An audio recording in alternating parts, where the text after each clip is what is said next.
It's Friday, January 23rd. Today, defining what makes a disaster, why officials in Steinbach are calling for clarity around the province's disaster financial assistance program. Also today, a golden opportunity Manitobans look to cash in as the price of precious metals soars to new heights. Plus, a warning from the Auditor General. What problems have been uncovered with how the province is managing dialysis services? Your Morning Winnipeg starts right now.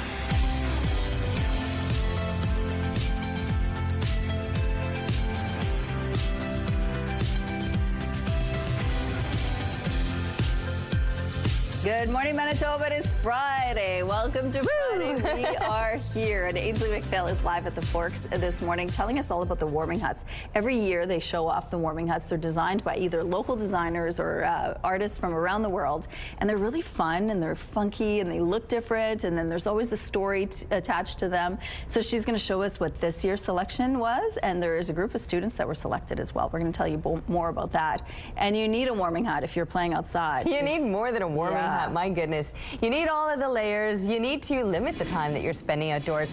This deep freeze, it's no joke. No joke, I tell ya. It's cold out there this morning. Minus 31 is where we're sitting. That is our actual temperature. Wind chill factored in, and it feels like minus 44. Those winds at the moment, they're out of the west-northwest. They're 17 kilometers per hour.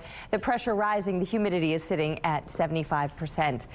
So yes, bundle up. The conditions clear. I was stargazing from inside my cab on the way into work this morning just because it was so clear, and from inside a vehicle, you're not dealing with your breath freezing in front of you and making that cloud of frozen vapor. So you could actually see what was happening outside. And you can see here on the satellite image that there's really not much going on aside from the cold. And you can never tell that by looking at the satellite image, but I promise you, we are going to be feeling it still for days yet. Clear conditions will last throughout the day. We might see just a few clouds moving through in the overnight hours. Back to at least a mix of sun and cloud for tomorrow. Overall, plenty of sunshine and plenty of cold lasting through the weekend. Next week, we talked about this yesterday, those slight improvements that we'll start to see on the other side of the weekend. But still, when you compare it to a normal daytime high of 12 degrees, we're still going to be remaining below that. Monday might be the best of it before we're falling off into those high minus teens again. But first, we've got to endure those mid minus 20s and mid minus 30s as the overnight lows. Thank you, Terry. We have an update for you now on a story we brought you Thursday. 2 men were sent to hospital and a third is in custody after a fight broke out at a St. James area Walmart. It happened Wednesday evening at the Empress Street location shortly after 6. According to police, a 27-year-old man was leaving the store when he got into an argument with 2 men he knew. He sprayed them with a fire extinguisher before the fight spilled outside. The situation culminated when someone pulled out a knife and 2 men were stabbed. The suspect made off in a vehicle. However, he was arrested a few hours later. The 2 victims were sent to hospital in stable condition. The investigation is ongoing. Anyone with information is asked to get in touch with Major Crimes. Manitoba's third largest city is at odds with the province over what constitutes a disaster. The dispute comes after the Manitoba government denied Steinbach financial aid to cover flood damages last fall. As CTV's Joseph Bernacki shows you, the city doesn't understand why their claim was denied. This is an event that we can't stop. We can't hold the rain back when it's coming. And I think we need help from the province to take care of our people at this time. 2 massive rainstorms, 2 Septembers in a row. That's what's causing financial woes for the city of Steinbach and its residents. These were the streets of Steinbach on September 11th last year, when 135 millimeters of rain brought flooding in less than 4 hours. Steinbach Mayor Earl Funk says the damage estimates were staggering when they came in. Overland flooding is non-insurable, and there was over $1.6 million of overland flooding claims that were put forward.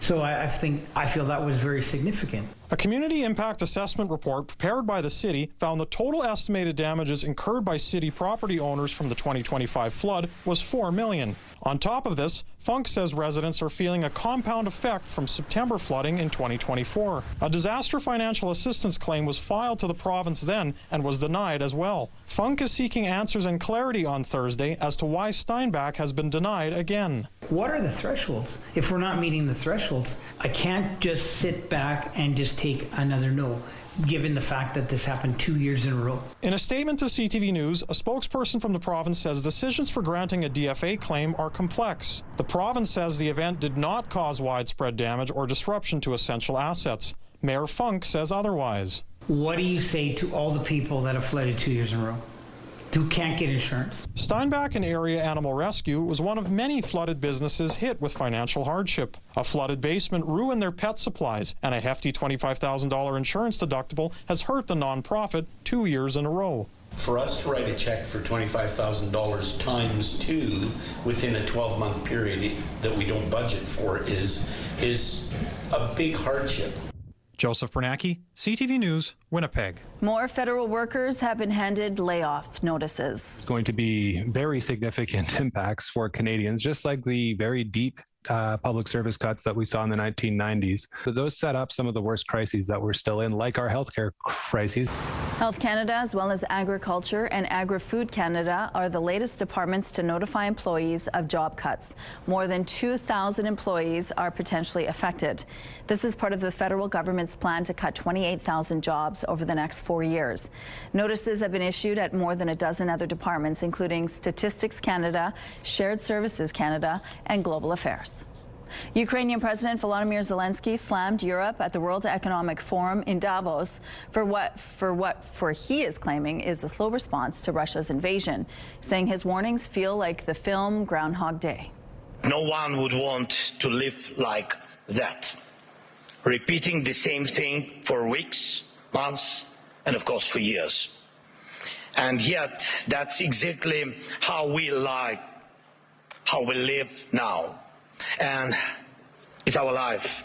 And every forum like this one proves it. We have told our European partners multiple times, act now. This comes after Zelensky and Trump met in Davos to discuss security guarantees for Ukraine, and Russian President Vladimir Putin's meeting with U.S. negotiators lasted more than 3.5 hours, going past 3 in the morning. The delegation included Special Envoy Steve Witkoff and U.S. President Donald Trump's son-in-law, Jared Kushner. A Northern First Nation is calling on Manitoba Hydro to alter operations of a river diversion in order to save the sturgeon population. A new report commissioned by Titasqueyak Cree Nation says the Crown Corporation's Churchill River diversion has altered water flow and depth in the region. And Titasqueyak, located at Split Lake northeast of Thompson, says it's decimated ecosystems, causing lake sturgeon populations to plummet. All animals have a rhythm. The river has a rhythm. The diversion operates in opposition to that rhythm. And Manitoba Hydro must operate the diversion in sync with the natural flow regime of the river for the sturgeon to survive. The report recommends Hydro adjust Churchill River's water flow to rehabilitate the sturgeon population and surrounding ecosystem.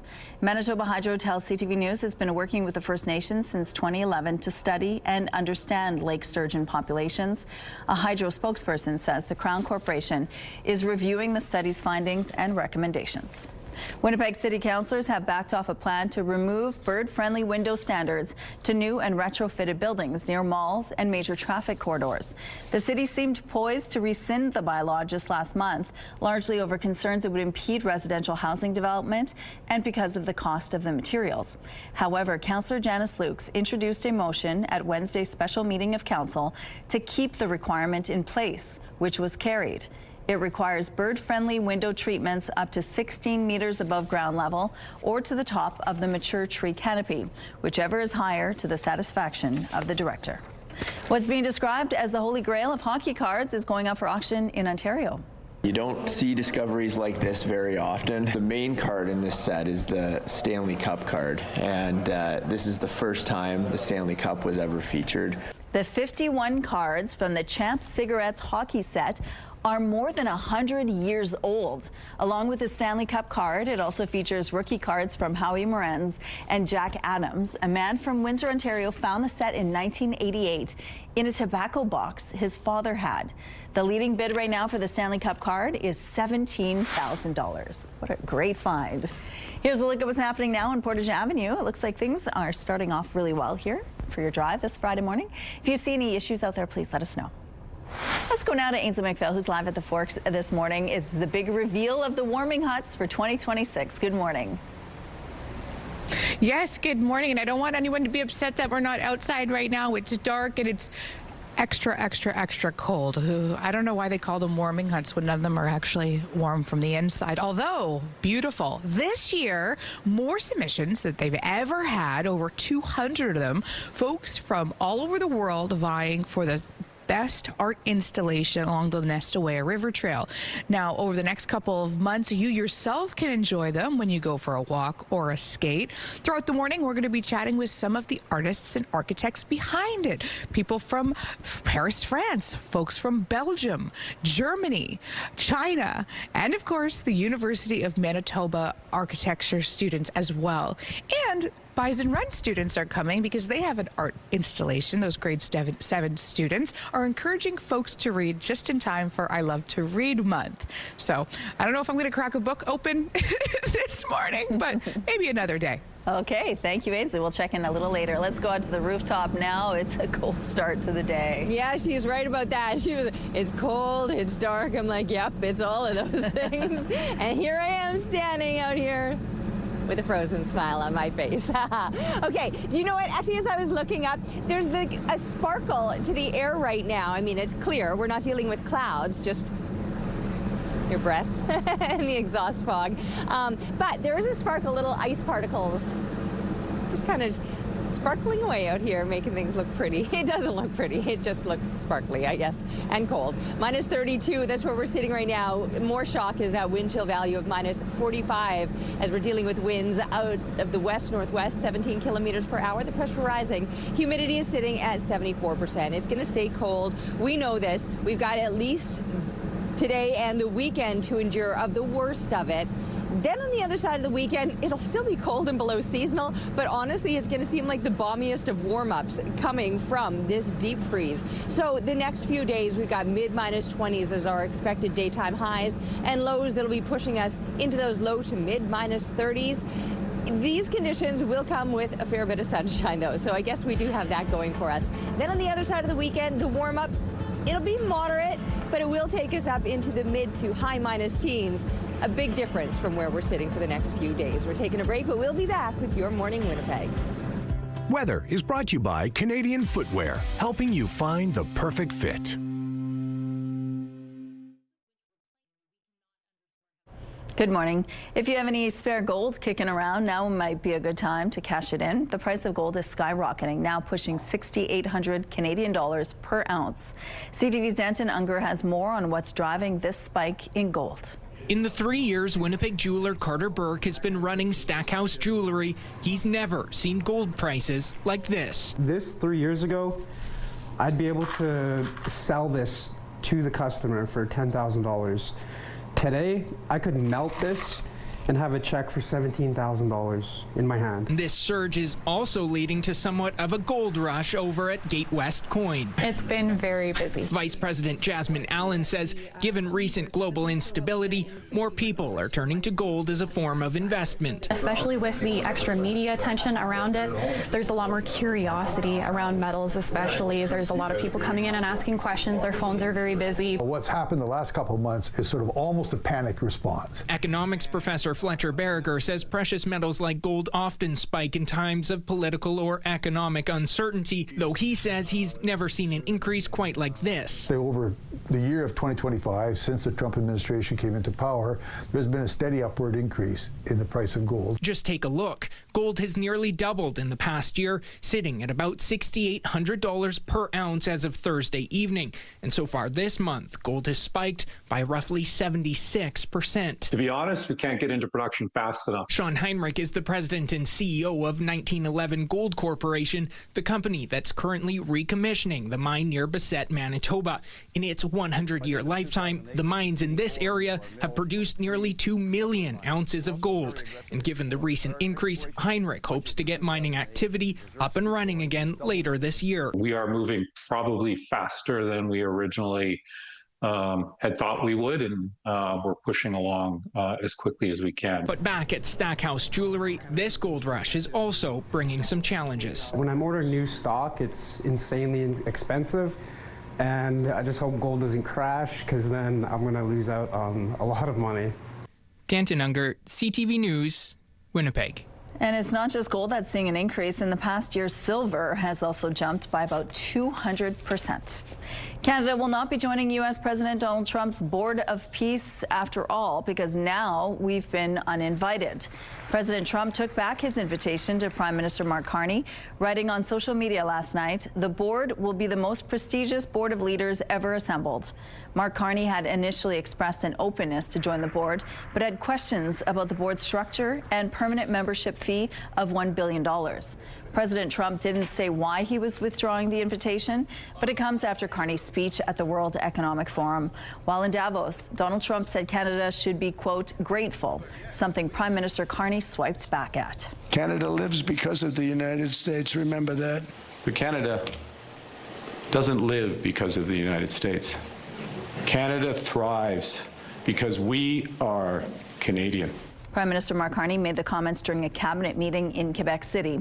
So far, it appears Prime Minister Carney is the only world leader to have an invite rescinded to Trump's Board of Peace. That could set the tone for the upcoming review of CUSMA, the trilateral trade deal with Canada, the United States, and Mexico. A new display at the Royal Aviation Museum of Western Canada is highlighting the growing role drones are playing in emergency response. It reflects how the technology continues to evolve and how it directly impacts our lives in ways that we don't immediately realize. Winnipeg Fire Department's drone program display shows the support remotely piloted aircraft systems provide for fire suppression, search and rescue, incident assessment, and public safety. The drones featured in this exhibit have become an increasingly valuable part of our emergency response operations. Equipped with thermal imaging tools, aerial monitoring systems, they provide our responders with real-time insight during active incidents. That helps identify heat sources, structural risks, and potential dangers before crews enter a site. The Fire Paramedic Service implemented drone technology around 9 years ago. The Scotties Tournament of Hearts gets underway today in Mississauga, Ontario, and this time the field is open for a shake-up, with five-time champion Rachel Homan not coming to defend the title. Homan's rink is sitting this year out as it prepares for the Olympics. That means four-time champion Carrie Anerson from Gimli will don Team Canada colors instead. Caitlin Laws dropped the Manitoba final, but picked up the final berth in the field thanks to a slim lead over the number 5 team in the Canadian rankings. And the third Manitoba team in contention is Beth Peterson's rink, which curls out of Assiniboine Memorial Curling Club. Peterson emerged from a deep Manitoba field with playoff wins over Kate Cameron and Laws. The Scotties kick off today and run until February the 1st, and you can catch all the action on TSN. We have some road closures to remind you about this morning. The southbound curb lane on McGee Street will be closed from Ellis to St. Matthews. Following the rush, the eastbound curb lane on Ross Street will be closed between Sherbrooke and Isabel, and the westbound curb lane on Ellis will be closed from Gary to Donald. If you have any other traffic tips to share, please text them to us at 10400. Traffic is brought to you by Curtis Carpets, Manitoba's flooring experts.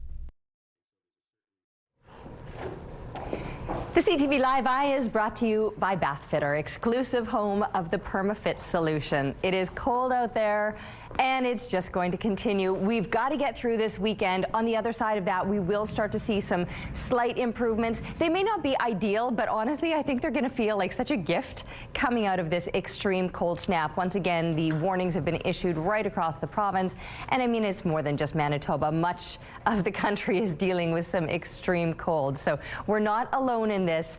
We all just need to kind of band together and kind of try to get through it. Morton Winkler, your system is broken right now, not even registering in the cold. You two are sitting at minus 33 right now. Minus 32 in Winnipeg, Brandon at minus 33. We're seeing these very cold temperatures all throughout southern Manitoba. Northern Manitoba, like I said, it's cold there too. In fact, even worse up in the Lynn Lake area, minus 36. That is your actual temperature before we're even factoring in winds. There's that minus 50 wind chill just for the shock value. I feel like the minus 40, mid to high minus 40 wind chills aren't even that shocking anymore. It now takes a minus 50 to really be like, whoa. Except all of this is whoa, because I've been talking for the past couple of days now about how dangerous these kind of conditions are. So exposed skin can freeze in a matter of minutes. Breathing issues can occur. We really just need to be smart about the time that we're spending outdoors. Sunglasses, you might need them today on top of all of those layers. It It will be a bright but a frigid day. Minus 31 as kids are getting settled into the classroom. Noontime, I don't think anybody's going outside for lunch. Minus 28, and our expected high of minus 25 for today might put us a couple degrees warmer than yesterday, and through the rest of the weekend, these mid-minus 20s, but it's our overnight lows that could still push us into the mid-minus 30s. And like I said, that warm-up will be coming a bit next week. This is Selena and Cash having a little frolic out in the cold. Like I said, you got to keep moving. They're doing just that. We're going to be taking a break, but we will see you soon with more CTV Your Morning Winnipeg.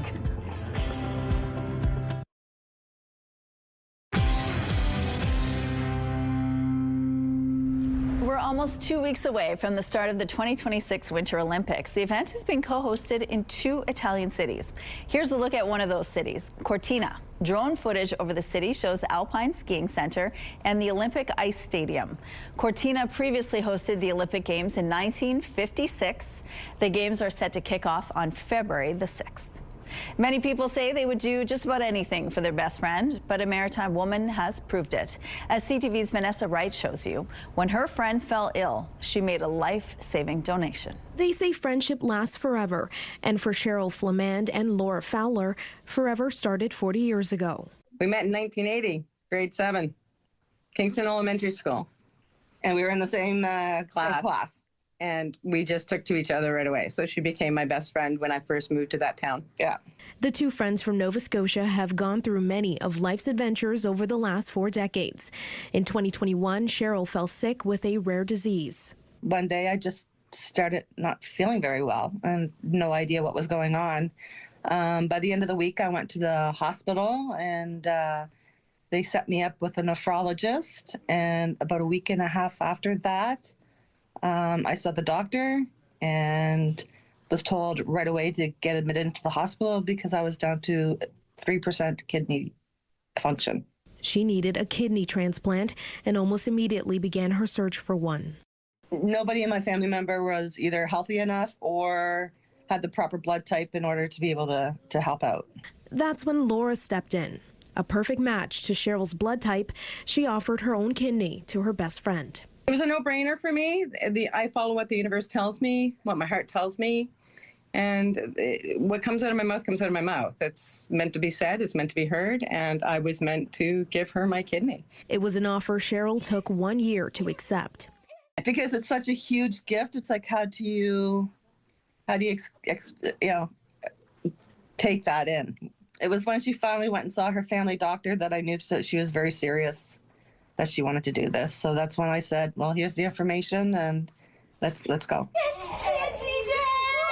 Last Thursday, the 2 underwent surgery at a Quebec hospital and are now recovering. Some friends, they swap clothes, they swap friendship bracelets. You guys swapped kidneys. I mean, That's what a gift. How do you feel about that? There's no words. She just gave me my life back. My freedom. It's an experience they want to share with others to spread awareness. You don't have to be family to donate a kidney. There's plenty of people in Nova Scotia that need a kidney. And you can still exist after you donate a kidney. And in this case, gain an even closer bond, knowing they share a piece of each other wherever they go. Vanessa Wright, CTV News, Halifax. Here's a look at what's happening now on the Norwood Bridge. Looks like things are starting to pick up for this Friday morning and overall moving quite well. We'll be right back after this break.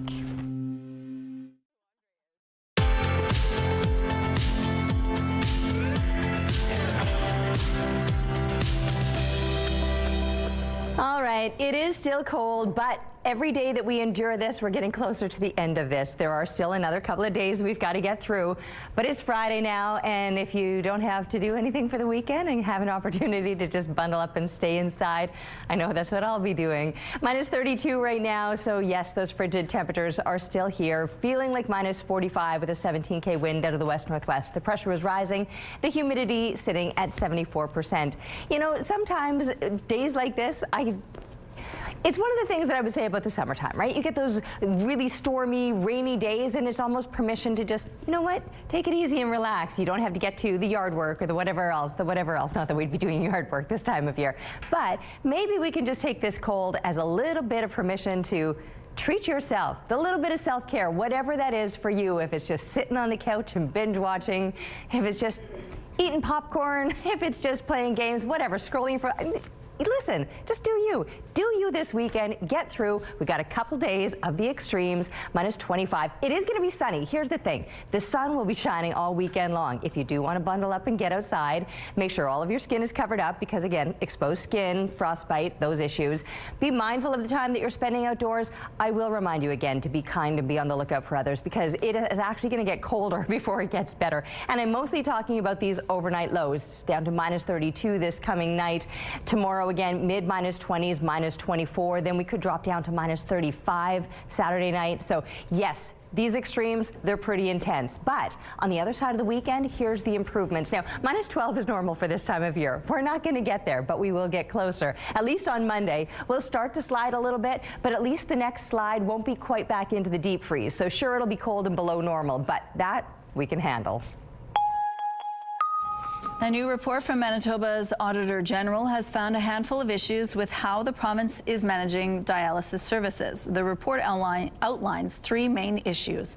It says there's no clear strategy connecting what the system is trying to achieve with how it intends to get there.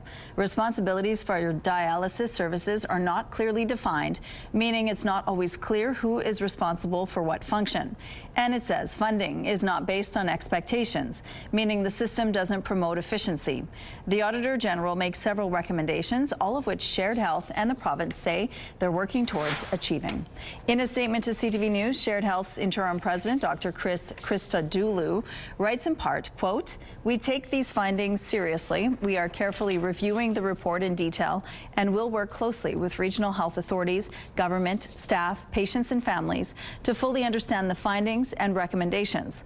Work is already underway in several areas related to provincial planning, integration, and performance monitoring, and the OAG's report will help inform and further strengthen this work." There are dangerously cold temperatures across much of the country this morning. Environment Canada has issued cold warnings in 10 provinces and territories. The wind chill values are what to watch out for, with some areas in Manitoba, Saskatchewan, and northern Ontario feeling colder than minus 45 today. The cold weather is expected to last throughout the weekend, and experts are warning people to stay indoors when they can. Warming spaces where people could sleep safely, where they don't have to face this weather. It's excruciating. People could die. It's an emergency situation. There is increased concern for people who are unhoused. Communities are opening up warming centers, and volunteer groups are heading out to help. In Regina, a new 24-hour warming center has just opened up, but it's not always enough. The CEO of the Ottawa Mission says an increase in demand should highlight the need for a better solution. It's an image that has left people shaken. A 5-year-old boy being taken into custody this week by ICE agents in Minneapolis as they rounded up his father. CTV's Joy Malbin reports. His name is Liam Ramos. He's 5 years old. Wearing a blue bunny hat, he attends a preschool in Minnesota. His teachers say he was rounded up by ICE agents. According to lawyers, he's now in detention with his father in Texas. Liam is just one of 4 children detained by ICE agents in the last 2 weeks from the same school district. He's a bright young student. All I want is for him to be safe and back here. The raids are part of President Donald Trump's hardline crackdown on immigration. He promised to go after the worst of the worst and deport them. They're murderers, they're drug lords. Liam is not a violent offender. The family lawyer says he was used as bait to lure other people from their home. The family is applying for asylum, but instead of leaving Liam with relatives, ICE agents put him in detention. ICE detained a 5-year-old. What are they supposed to do? Are they supposed to let a 5-year-old child freeze to death? The vice president in Minneapolis trying to lower the temperature after 2 weeks of unrest. The ICE raids have ripped Minneapolis apart with more agents than police on the streets. Tensions are high after the fatal shooting of Renee Good by an ICE officer. Minnesota's governor and mayor don't want them there, now under criminal investigation for possible obstruction. For the teachers at Columbia Heights, now missing a little boy, this is inexcusable. ICE agents have been roaming our neighborhoods, circling our schools, following our buses, coming into our parking lots and taking our children, and our hearts are shattered. Joy Malbin, CTV News, Washington. We now know where Canadians spent the most amount of time stuck in traffic. TomTom's annual traffic index found that drivers in Vancouver lost more than 4 days last year idling in rush hour. Vancouver topped the list of Canadian cities with the most traffic congestion.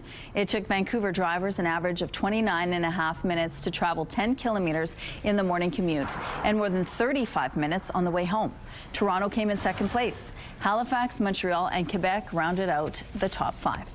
A big and beloved piece of the Winnipeg Blue Bombers defense is returning to the club for another CFL season. Defensive end Willie Jefferson has agreed to a 1-year contract extension. The fan favorite is the 6-time CFL All-Star and was the league's most outstanding defensive player back in 2019. He racked up 3 sacks, 1 forced fumble, and a league-best 16 pass knockdowns in 2025. The 2026 season will be his 7th in blue and gold and 12th in the CFL. Jefferson was slated to become a free agent in February. Here's a look at what's happening now on Kenaston Boulevard. It looks like things are moving quite well to start off this Friday morning in this part of the city. If you see any issues out there, please let us know. Let's look now at your gas prices. The Canadian average is $1.28. The provincial average is $1.19. In Winnipeg, the average is $1.17. And the lowest price in the city is $1.07. All this information is on gasbuddy.com. Coming up, we're going to learn all about the warming huts at the Forks and which ones were selected. Stay with us.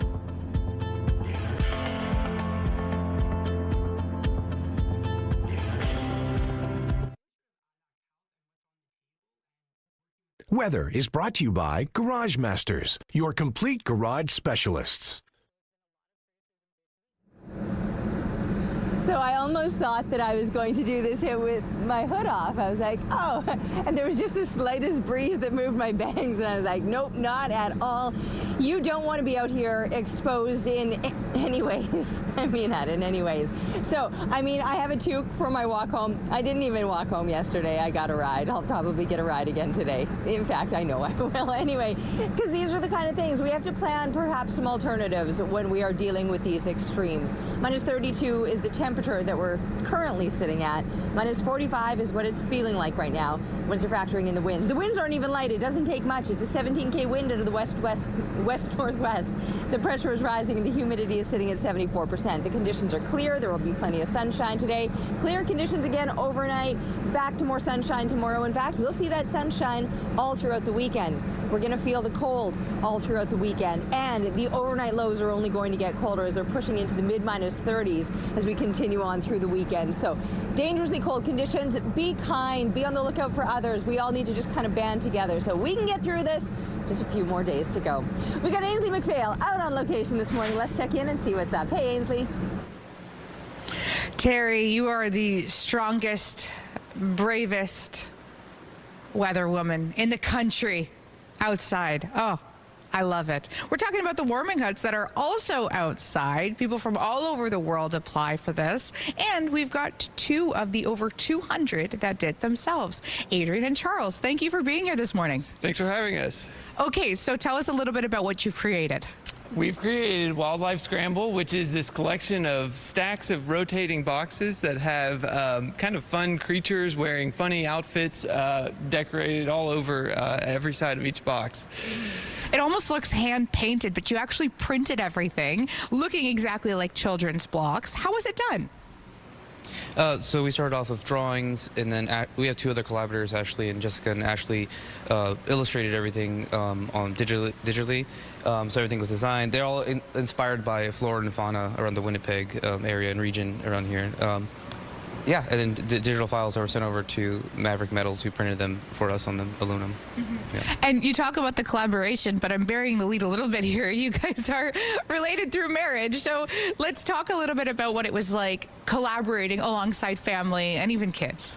Well, that was easy. I mean, both of our wives are sisters, and their dad is from Toronto, so we kind of have an understanding of the place, I think. And, you know, everybody's on a group text message and has different availability. And so we just kind of make it work and continue talking, and it's just really a fun way of hanging out and doing something creative together. Mm-hmm. You got to have a look at it quickly this morning. What was your first reaction, and how do you feel about Winnipeg? Yeah.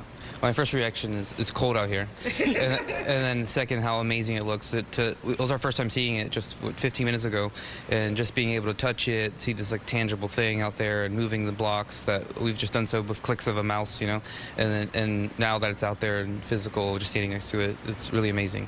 Yeah. Thank you guys so much, and congratulations. I hope to see it myself when I'm skating along the Nestuea River Trail.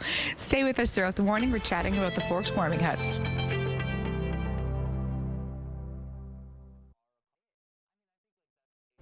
Here's a look at the early markets this morning. The Dow Jones dropped 111 points. The Nasdaq is 42 points lower.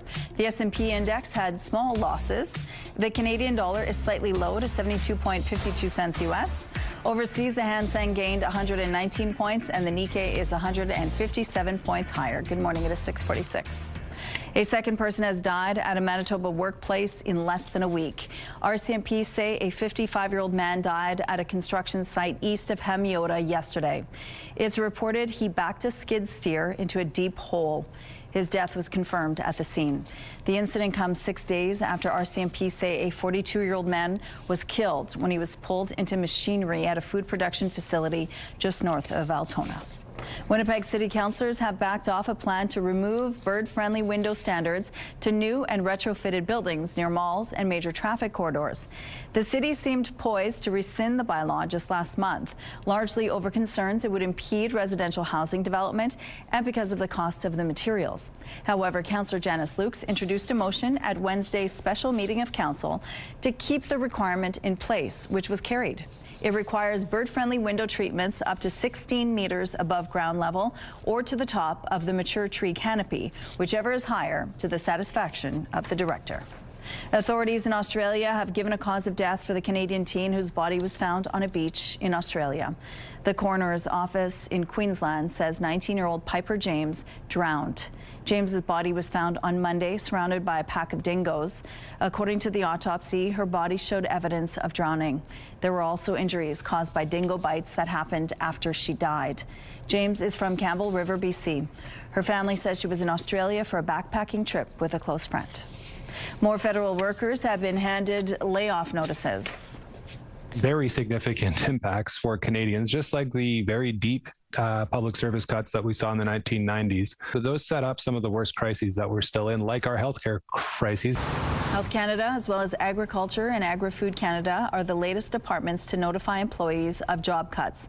More than 2,000 employees are potentially affected. This is part of the federal government's plan to cut 28,000 jobs over the next 4 years.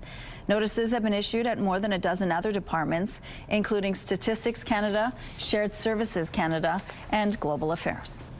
People in the U.S. are getting ready for a major storm expected to sweep across much of the country this weekend. The shelves are pretty empty already, so people have definitely been rushing already to pick up different grocery items. Empty shelves and long lines were a common sight at grocery stores as shoppers get ready to hunker down. This storm is expected to hit more than half of the U.S. Depending on where they live, people can expect heavy snow, bitter cold, or freezing rain. Cities in the Northeast could see the biggest snowfall in 4 years. The southern states are bracing for ice and rain that could cause power outages lasting for days. Airlines have already put out advisories and allowing travelers to cancel or rebook. The Stanley Cup champion Florida Panthers rolled into Winnipeg Thursday night for a face-off against the Jets. Winnipeg has picked up points in 7 of their last 8 games, and we're looking to keep that streak going. Not much in the way of scoring on this night, though Florida draws first blood with just over a minute remaining in the second period. Sam Bennett puts this one past Connor Hellebuck, and the Panthers take a 1-0 lead into the third period. With about 14:30 left in the third, Jonathan Toews steals the puck from the Panthers' Uvis Belinskis in their end and feeds Cole Perfetti, who backhands this one into the Florida net, and the game is tied at 1. Overtime doesn't settle anything, so we go to a shootout. Sam Reinhart gets the second Florida shot past Hellebuck, and Florida wins 2-1. The Jets keep their point streak going despite the loss. Winnipeg next sees action wrapping up a 3-game homestand Saturday against the visiting Detroit Red Wings. Puck drop is at 6 p.m. We have some road closures to remind you about this morning. The southbound curb lane on McGee Street will be closed from Ellis to St. Matthews. Following the rush, the eastbound curb lane on Ross Street will be closed between Sherbrooke and Isabel. And the westbound curb lane on Ellis will be closed from Gary to Donald. If you see any, or if you have any other traffic updates, let us know, please. All right. The cold. Look at the way the exhaust fog just kind of moves across the bottom of your screen there. Minus 32 feels like minus 45. Clear conditions, but yes, it's cold. 17K winds are out of the west-northwest. The pressure rising and the humidity sitting at 74% across the province. We've got these wind chill values in the mid to high minus 40s, up in the far north, even a minus 50 around the Lynn Lake area. As a result, all of us under that extreme cold warning. And again, it's not just Manitoba. Much of the country is dealing with this. So we'll take a look around the province and see just how cold you can expect things to be today as we rise to our highest temperatures. This is what you can expect. Minus 29 in Churchill. That's the wind icon that you'll experience. Other places mid to high minus 20s. Clearer conditions pretty much across the province. There will be plenty of sunshine. Just the deep freeze conditions that really aren't changing much. Minus 30 is your high temperature today up and around the Lynn Lake area, who this morning is waking up to wind chills at minus 50. Mid to high minus 20s even here throughout southern Manitoba. If you want that reference point of what is normal for this time of year, minus 12. We are doubling those numbers. In fact, minus 23 would be a normal low temperature, and even our daytime high is below that. And that's our high temperature. We've got a few degrees to go before we're even going to get there. So know that we are dealing with these extremes, and that of course means being safe for the times that you are spending outdoors, but even more importantly, limiting the time that you're spending outdoors. We've got this to endure throughout the weekend with those overnight lows that'll be pushing us into the mid minus 30s. There will be some relief, and it'll come on the other side of the weekend. And this is the kind of weather that, sure, it's below seasonal, but by all means, get outside, stretch the legs. I'm not saying you can't get outside. You're not going to die immediately, but you do need to, like I said, be smart about it. Make sure all the exposed skin is covered up. Make sure that your dog that you might be taking out for a walk, if that's your reason for stepping outside in these conditions, make sure that they too have that little coat on, or the booties, depending on the breed. You need to look after them as well. Thanks, Terry. Let's check in now on Bo and Gabby at Bounce 99.9. Good morning, you two. Happy Friday. Hey, happy Friday, Rochelle. And one of us is dressed for the weather here. Listen, I had 2 jackets on over top of this top. Okay. I just didn't want to come on a puffer. Bo's always trolling me about my outfits. Yesterday, my jacket was not warm enough. No. Today, my shirt, my sleeves are too short. But you know, we're talking about 2016. We're throwing it back to a time when I was likely wearing far less clothing. But there's this trend on social media. We're not sure where it came from exactly. I have no idea why people are sharing their photos of 2016. I think you have one to share, Rochelle. Yeah, well, we're looking at pictures of you and Bo right now, and you're looking like you're at sporting events. Bo, you're wearing your Toronto Blue Jays. This is my daughter and I. She's 3 here. This was at the Children's Festival, and I think this is her nap time because she doesn't look too happy about anything right now. This is Kenny and I working in 2016 because, of course, I was reporting out in the field at that time. And the microphone, I named him Eddie, and he has a little Halloween hat and a nose to go with it. And I'm wearing a weird costume. And then we were looking at a picture of Kenny and Terry back in 2016 as well, going out on a shoot somewhere. And then there's Ainsley. Oh. She's blonde, holding a birthday cake. She looks very different with blonde hair. I kind of like it, but I prefer the brown. Looks great. Looks like a little baby. Oh, so fun. I love all these memories. You know, 2016, I think about it, I 4 of my 6 grandkids weren't even born in 2016. I'm so distracted by all the photos from CTV. What are they putting in the water over there? None of you are aging. How do I get a cup of that? Oh, my gosh. Yeah, it would be are you going to show her our little secret trick? Okay, it's not that Tell them the truth. I haven't grown a lot in the last week, but Gabby got me a gift for our TV hit here, so. He asked for it. This was not me making fun of him. Yes, look at him. This is. There you go. I wish I could get shoes like this. I wouldn't even have known that, Bo. You didn't even have to tell us, but now we do. Thank you so much for sharing, you guys. We'll see you next Friday. When a sad donkey made an unconventional friend, his whole life changed for the better. CTV's Adam Sawatsky shows you why he was down and how his mood was improved.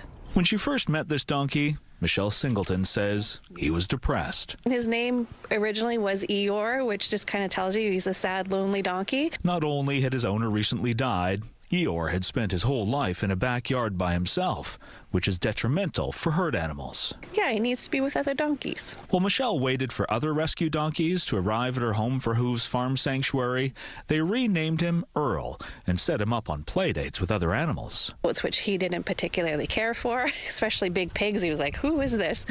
Well, if Earl couldn't play with someone, they wondered if the donkey might like to play with something. The excitement was just like pure joy for him. Earl and his yoga ball were inseparable. The donkey transformed. He just had the time of his life. It was like so much fun. Earl played with his ball for countless hours, day and night, for 2 weeks, until one morning Michelle discovered the donkey heartbroken. His ball was deflated and he was trying to play with it. After realizing Earl's ball was beyond repair, Michelle shared the donkey's dilemma on social media and eventually received donations of almost 40 balls from across the province. It was like a kid in a candy store. This was like the greatest thing ever. Well, even better, Michelle hoped, was the arrival of a trio of rescue donkeys. But Earl hadn't been around his kind since he was a baby and was awkward. He really doesn't know what to do, what's acceptable behavior. Although the trio tried to teach Earl how to be a donkey, he spent the next 6 months on the other side of a fence from them,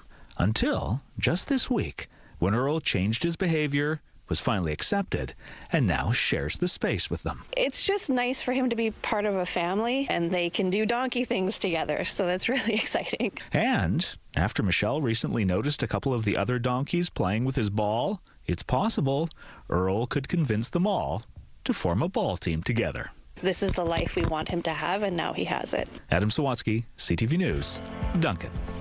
Good for him. Here's a look at what's happening outside now on the Pravashi Bridge. Things are starting to pick up this Friday morning. We'll be right back after the short break.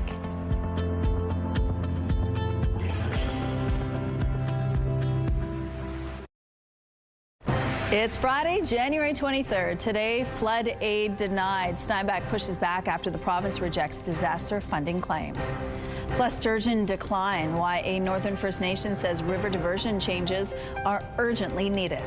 And cards of history. A rare Stanley Cup hockey card set hits the auction block. Your Morning Winnipeg starts right now.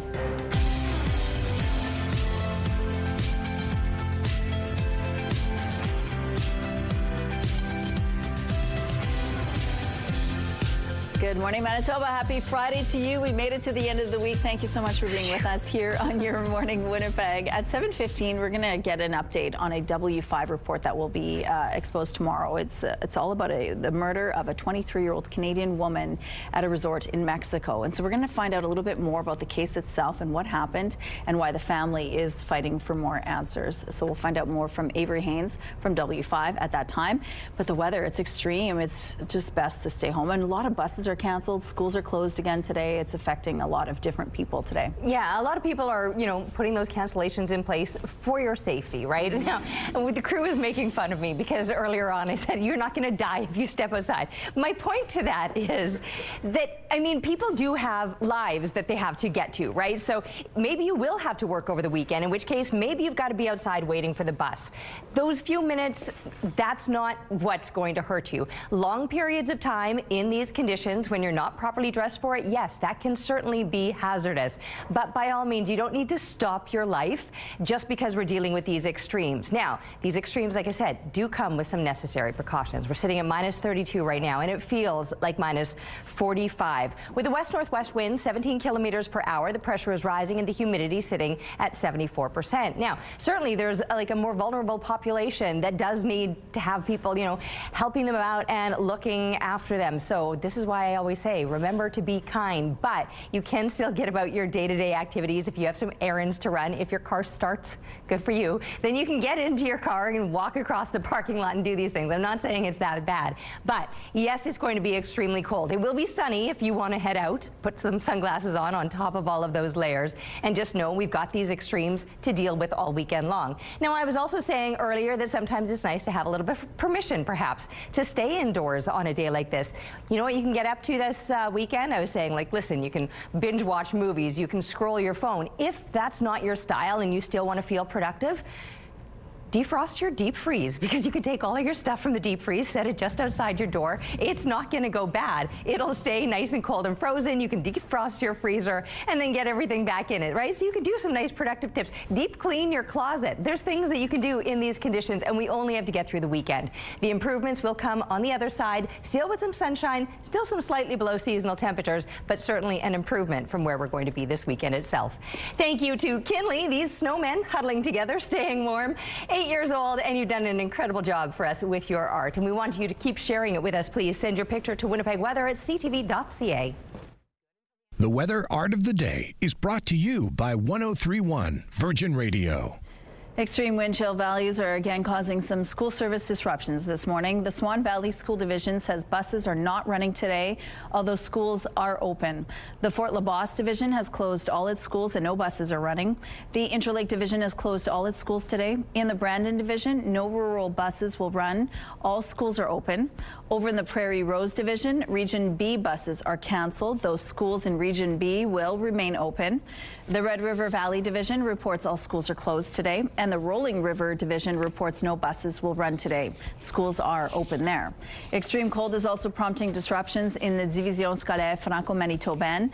The DSFM has canceled buses for the following schools, including Saint-Lazare, La Source, Notre-Dame-de-Lourdes, École Saint-Joachim, École Pointe-des-Chênes, École Sainte-Agathe, École Saint-Jean-Baptiste, École Réal Bérard, La Gimaudière, and Gabriel Roy. Again, buses are canceled for those schools, though they are open. We have an update for you now on a story we brought you on Thursday. 2 men were sent to hospital and a third is in custody after a fight broke out at a St. James area Walmart. It happened Wednesday evening at the Empress Street location shortly after 6. According to police, a 27-year-old man was leaving the store when he got into an argument with 2 men he knew. He sprayed them with a fire extinguisher before the fight spilled outside. The situation culminated when someone pulled out a knife and 2 men were stabbed. The suspect made off in a vehicle. However, he was arrested a few hours later. The 2 victims were sent to hospital in stable condition. The investigation is ongoing. Anyone with information is asked to get in touch with Major Crimes. Manitoba's 3rd largest city is at odds with the province over what constitutes a disaster. The dispute comes after the Manitoba government denied Steinbach financial aid to cover flood damages last fall. As CTV's Joseph Bernacki shows you, the city doesn't understand why their claim was denied. This is an event that we can't stop. We can't hold the rain back when it's coming. And I think we need help from the province to take care of our people at this time. 2 massive rainstorms, 2 Septembers in a row. That's what's causing financial woes for the city of Steinbach and its residents. These were the streets of Steinbach on September 11th last year, when 135 millimeters of rain brought flooding in less than 4 hours. Steinbach Mayor Earl Funk says the damage estimates were staggering when they came in. Overland flooding is not insurable, and there was over $1.6 million of overland flooding claims that were put forward. So I feel that was very significant. A community impact assessment report prepared by the city found the total estimated damages incurred by city property owners from the 2025 flood was $4 million. On top of this, Funk says residents are feeling a compound effect from September flooding in 2024. A disaster financial assistance claim was filed to the province then and was denied as well. Funk is seeking answers and clarity on Thursday as to why Steinbach has been denied again. What are the thresholds? If we're not meeting the thresholds, I can't just sit back and just take another no, given the fact that this happened 2 years in a row. In a statement to CTV News, a spokesperson from the province says decisions for granting a DFA claim are complex. The province says the event did not cause widespread damage or disruption to essential assets. Mayor Funk says otherwise. What do you say to all the people that have flooded 2 years in a row? who can't get insurance. Steinbach and Area Animal Rescue was one of many flooded businesses hit with financial hardship. A flooded basement ruined their pet supplies, and a hefty $25,000 insurance deductible has hurt the nonprofit 2 years in a row. For us to write a check for $25,000 times 2 within a 12-month period that we don't budget for is a big hardship. Joseph Bernacki, CTV News, Winnipeg. A pair of recalls to tell you about now. The first is for 900-gram packages of Left Coast Naturals organic chia seeds over possible salmonella contamination. According to the Canadian Food Inspection Agency, the affected products have best before dates of November 13th and 14th of this year. They were sold here in Manitoba, as well as in Saskatchewan, Ontario, Alberta, and BC. So far, there have been no reported illnesses. The other recall is for Angry Orange stain removers in Orange Twist and Fresh Clean scents. Both products have expiration dates before October 7th, 2027. It's due to the presence of a bacteria the CFIA says could cause serious infections in people with weakened immune systems. To date, no illnesses have been reported in Canada or the United States. What's being described as the holy grail of hockey cards is going up for auction in Ontario. You don't see discoveries like this very often. The main card in this set is the Stanley Cup card, and this is the first time the Stanley Cup was ever featured. The 51 cards from the Champ Cigarettes hockey set are more than 100 years old. Along with the Stanley Cup card, it also features rookie cards from Howie Morenz and Jack Adams. A man from Windsor, Ontario found the set in 1988 in a tobacco box his father had. The leading bid right now for the Stanley Cup card is $17,000. Here's what's happening outside now at Confusion Corner. Looks like things are still quite light in this part of the city. It is cold out there. Give yourself your vehicle some extra time to warm up this morning. Lululemon's Get Low leggings, derided for being see-through, are again available online. Shoppers just have to make sure to read the disclaimers first. Potential buyers in the U.S. and Canada are now advised to size up and pair the leggings with skin tone seamless underwear. Sales of the product on Lululemon's North America sites were temporarily halted last week amid complaints that the fabric was sheer and the leggings weren't squat-proof. Shares, though, closed up yesterday. And over the last 6 months, trading card shop owners and serious Pokemon card collectors across Southern California have been targeted in brazen, sophisticated, and sometimes violent thefts, with losses reaching into the 6 figures. Similar robberies have been reported in Canada. Just like stocks, the cards have risen in value and are often worth more than jewelry. Those are your morning business headlines. For BNN Bloomberg, I'm Roger Peterson. Let's go back to Ainsley McPhail now. We saw your photos from 2016. Ainsley, you were a blondie. You looked cute. I like your hair like this, though. It was fun. That's so funny because Kenny and I were going to watch that. I'm so mad that we missed it. Yeah, I started looking like Kurt Cobain because my hair started falling out. Anyways, what a time it was in 2016. You and Kenny looked awesome, though. I absolutely loved those photos. We had so much fun. You know what's even funnier? One of them was at the Forks, too, which is where we are right now. So it's just like nostalgia all wrapped up in a bow. And the warming huts putting on their finishing touches. It is super competitive. Over 200 applicants from all over the world. So we're going to be chatting with folks from Belgium, France. There's people from Germany, China, and of course, Manitoba highlighted all throughout the Nestaway River Trail. Now, like I mentioned, the finishing touches being put up now. I don't reckon too many people will be going out this weekend with the temperatures, but just in time for the next couple of months, they can definitely enjoy them. Coming up in the 8 o'clock hour, we're going to be chatting with a group of 7th grade students who, just in time for I Love to Read Month, are encouraging others to do the same. So stay with us throughout the morning for all that fun. Okay, thank you, Ainsley. Out on the rooftop now, everything you need is layers today. Everything that you own that'll keep you warm, you should put it on. And I do. I mean, every hit, even my director was just in my ear. She's like, are you there? And I was like, I'm busy getting all my layers together. Because even just to step outside for these few minutes. Now, a lot of that, because I'm just standing still. If you're moving around, then you might be able to be discerning about the layers that you're wearing. Listen, here's the thing. People that run in these conditions, you know the kind of stuff that you need to wear. For most of us that are basically just doing things like walking from, the car in the parking lot into the building or waiting for your bus at the bus stop, if you are just going to be standing still, that's when you really do need those extra layers on. I got some big boots for my walk and I'm all covered up. You've got to make sure that exposed skin is covered in these conditions, just because frostbite can happen in under 10 minutes time. Minus 32 feels like minus 45 right now. It's those wind chills that really have that extra bite, and the winds aren't even that strong. An 18K breeze right now out of the west-northwest. Pressure rising, humidity at 73%. But it's those wind chills that have put us into that kind of shocking zone of the extremes, and as a result, warnings have been issued across the entire province. Much of the country is dealing with this as well, and we will still for a few more days of the extremes. The cold is still going to last. I mean, listen, come on, it's Manitoba. The cold is going to last until April, but these extreme temperatures will last until the end of the weekend. Next week will still be cold, but an improvement over this. We'll push up into those mid to high teens as opposed to the mid minus 20s where we'll be for the next few days. Weather is brought to you by Mr. Lube Plus Tires. Open late, ready when you are. It's time now for a question of the day. Today is National Pie Day. We want to know, what's your favorite pie? Is it fruit pies, berry pies, cream pies? They're all mouth-watering servings of homemade goodness. We want to know, which one do you prefer? You can text your answer to 10400. Make sure to follow the automated instructions so we can feature your response. And don't forget to include your name. And if you have a photo, share that too, please. At Your Morning Winnipeg, we're all about celebrating your amazing pets, furry, feathered, or scaly. Your Pet of the Week submissions have been amazing. We want to see more, whether it's dogs, cats, birds, or any other pet pals. Send them our way. Drop your pet photos and a fun little story about them to Pet of the Week at CTV.ca, and then catch us every Thursday to find out if your pet is our Pet of the Week on Your Morning Winnipeg. All right, we're going to take a quick break here. We'll be right back.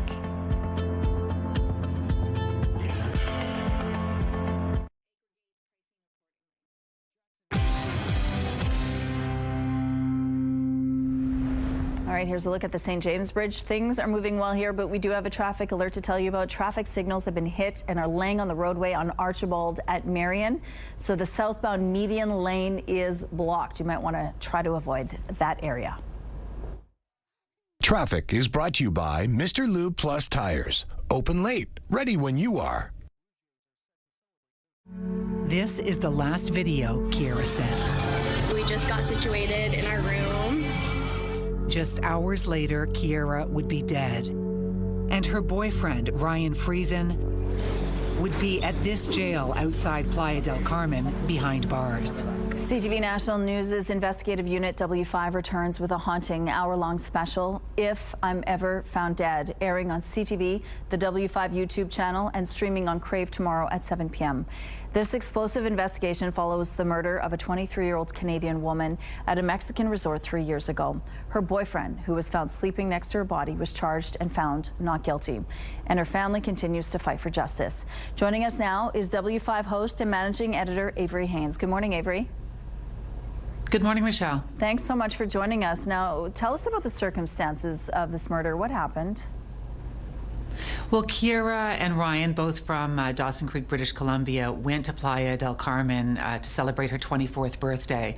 And as you mentioned, less than 12 hours later, she was found beaten to death. He was found laying beside her with swollen hands, blood embedded in his fingernails, bruises on his feet. He was immediately arrested and charged with femicide. And the family of Kiera was told by the prosecutors that it was an open and shut case. It was a slam dunk. They didn't think anyone else was involved. And so they were quite shocked when the judge-only trial came back with a not guilty verdict. And so what was part of the defense that fell, or part of the case that fell apart in this case? So the prosecutor's allegation was, and they had family members testifying at the trial to a history of domestic violence. They introduced as evidence Kiera's own diary, where her words were used in the trial against Ryan, where she described violent beatings, including one entry where she said that he beat her in a drunken rage and then fell asleep beside her and didn't remember it in the morning.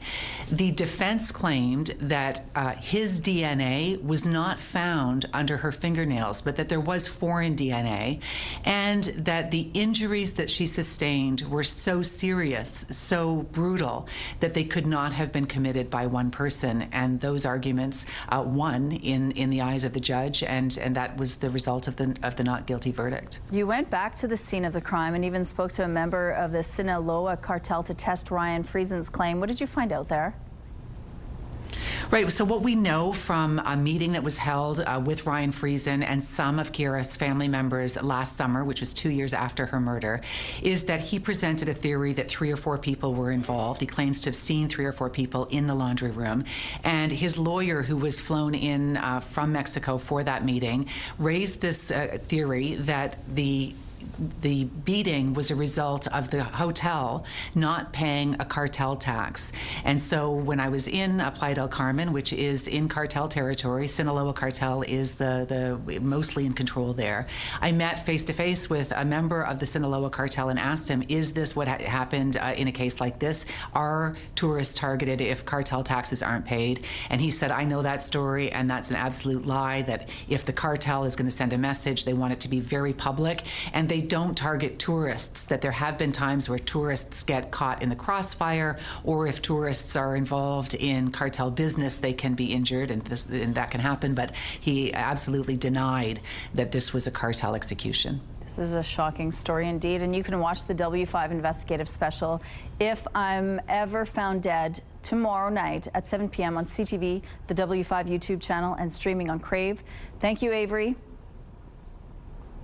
All right, and Terry, the weather, you're gonna want to stay in or keep your walks outside real short. That's just it. Yes, you've got to either limit the time outdoors or perhaps just take the weekend off from stepping outside, unless of course you've got a dog that needs to get out or those kind of things. There are reasons you could find yourself out there. Just be smart about it. We're looking through the CTV Live Eye, brought to you by Bathfitter, exclusive home of the PermaFit solution. Now, these extremes are going to last throughout the weekend, so we're looking at a stretch of about 3 more days of the worst of it. And in fact, the worst is still to come, because as cold as it's been, it's going to get colder. I'm talking mostly about the overnight lows. The daytime highs, well, we've pretty much experienced the worst of that. That will continue. It's the overnight lows that are going to start dropping even more so. We're looking at low minus 30s, high minus 20s. Portage La Prairie, Martin Winkler, your system is broken right now, frozen in the cold. You're also sitting at minus 29 along with Portage. Most places, though, are into those low minus 30s or then in the mid minus 30s, looking further up into the north. And these are your actual temperatures before we're factoring in winds. You add that wind, and then the wind chill values are pretty shocking this morning in these mid to high minus 40s across the entire province. And everyone, all of Manitoba, much of the country, in fact, is under extreme cold warnings. You can see how clear it is. There's not going to be much to talk about weather-wise other than the fact that it is incredibly cold and dangerously so. So make sure that if you are headed outdoors for any periods of time, that all of the exposed skin is covered up, as frostbite is certainly a very real factor. For those that do have school today, many schools even canceled due to these conditions. Minus 31 as you're getting into the classroom, minus 28 through the lunch hour, and minus 25 by the time you're coming home. That's our expected high, and that's even below seasonal low temperatures. Minus 23 would be a normal low, minus 12 a normal daytime high. We'll get closer to those normal highs on Monday, but still slipping from it. However, all of next week will be an improvement over this weekend. And this is Selena and Cash having a little hustle out there to stay warm. Thanks to Kevin for the photo taken to Sandy Ridge Stables, and we love seeing the pictures, so keep them coming to Winnipeg Weather at ctv.ca. Thank you, Terry. Snap a pick for your chance to win with our Best in Fest contest. Festival du Voyageur returns February 13th to the 22nd. And we want to see how you're gearing up, whether it's snowshoeing, beard growing, or building a snow fort. Whatever it is, we want to see it. Upload your photo to our website, ctvwinnipeg.ca, or post it to social media using the hashtag BestInFestContest. Weekly winners will be selected to win a 4-pack of passes to Festival du Voyageur. Time now for some entertainment news. The Eagles have made music history. The band's 1976 album, titled Their Greatest Hits 1971 to 1975, has sold more than 40 million units.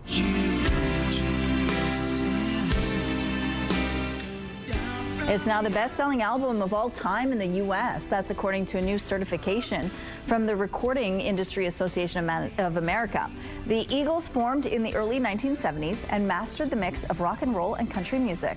Their hits, including Hotel California, Take It Easy, and Desperado, became part of the soundtrack of that decade.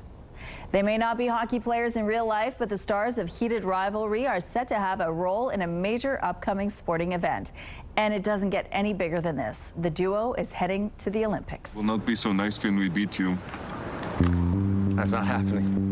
Hudson Williams and Connor Story have shot to fame as Shane Hollander and Ilya Rozanov, the two Major League hockey players who find themselves in an unexpected secret romance. The show, made by CTV's Bell Media partner Crave, has garnered a lot of attention around the globe. HBO Max is streaming the series outside Canada and confirmed that Williams and Story will be among the torchbearers for the upcoming Olympic Winter Games in February. Heated Rivalry starts streaming in Italy a few days before the games get underway. And the 35th edition of the Winnipeg New Music Festival is now underway, and it includes a special performance Friday night at the Centennial Concert Hall.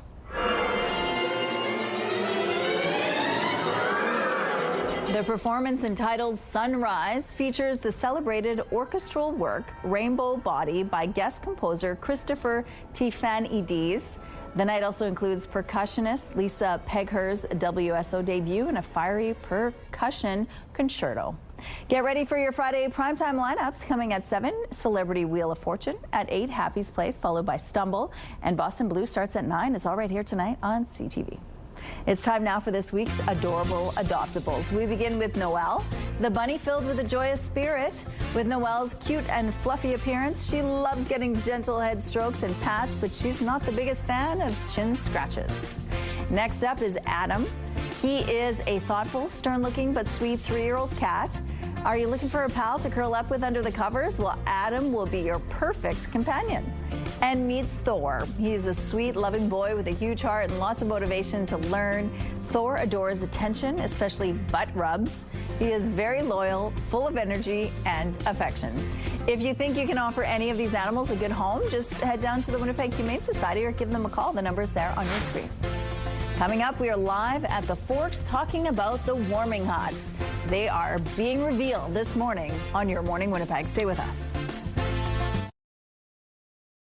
Let's go back to the Forks now with our Ainsley McPhail this morning. We're finally getting a peek of the warming huts for 2026 at the Forks, and you have a lot to show us. Good morning, Ainsley. Yeah, and Rochelle, they're just being launched over the next couple days. Noelle and Joffrey join me now from Belgium and France.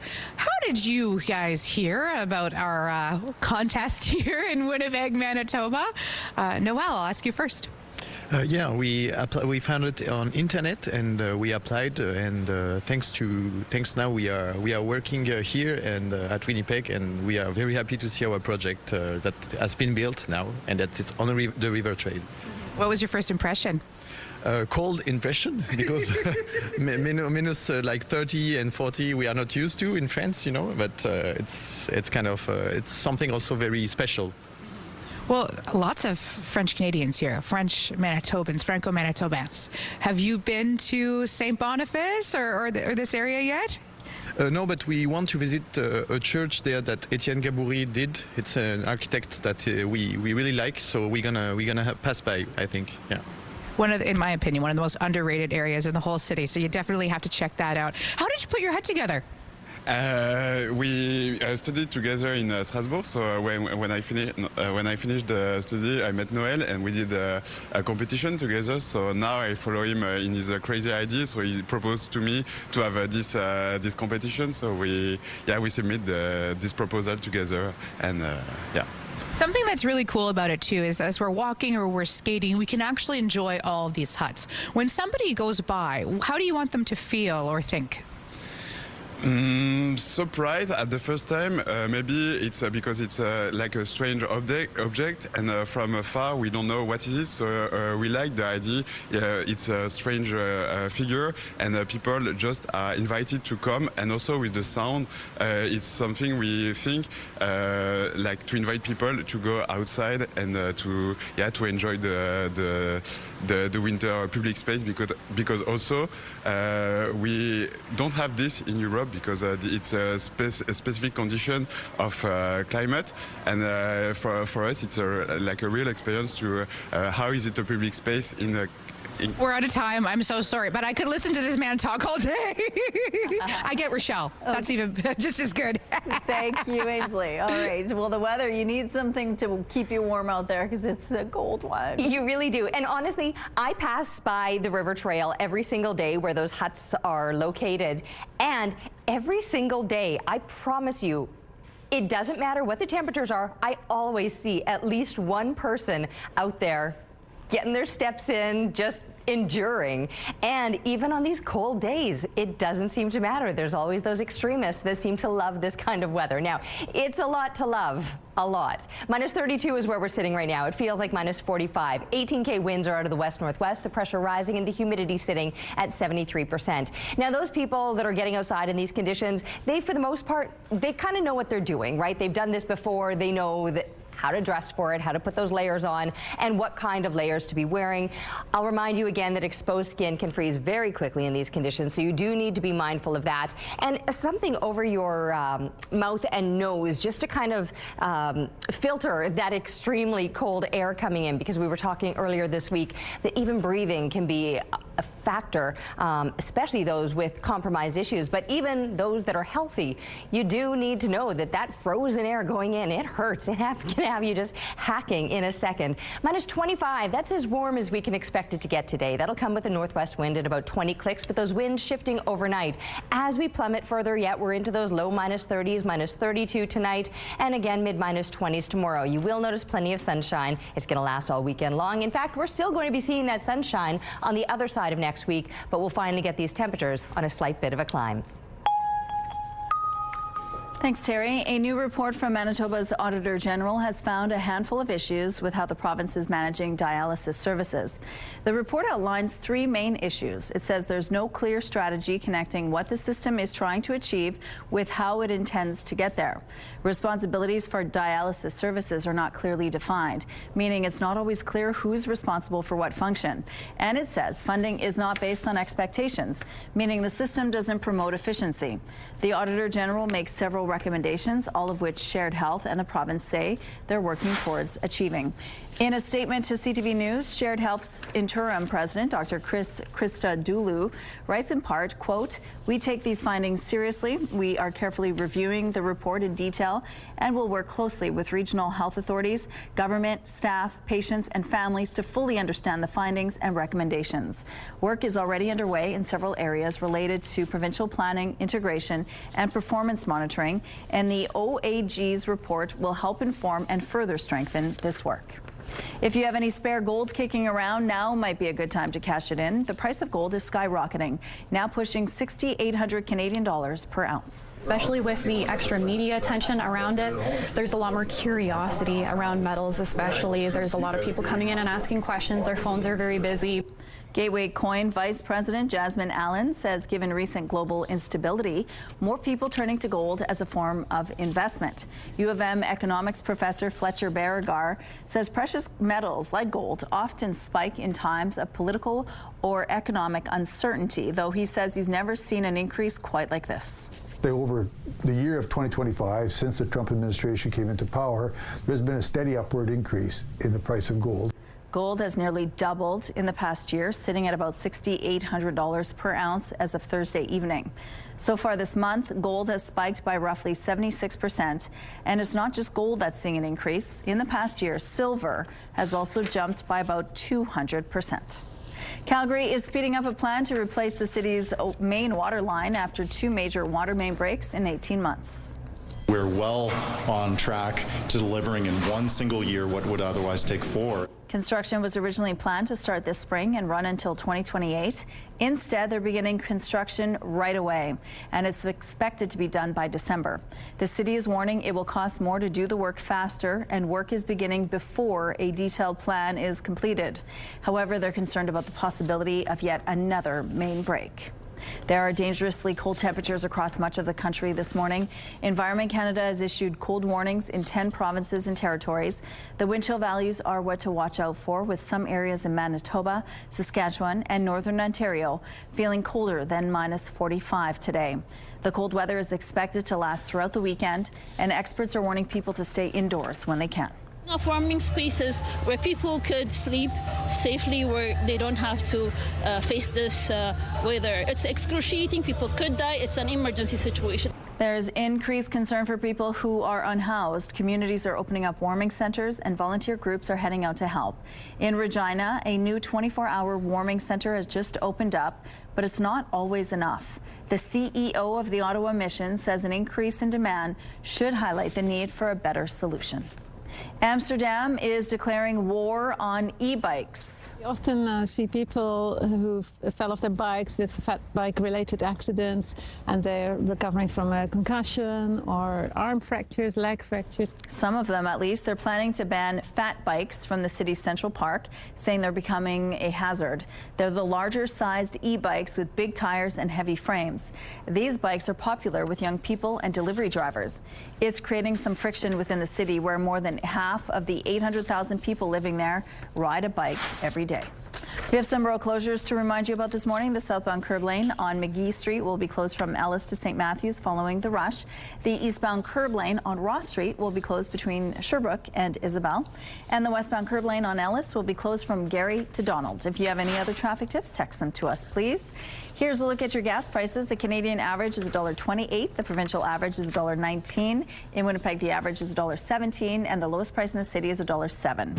All this info is on gasbuddy.com.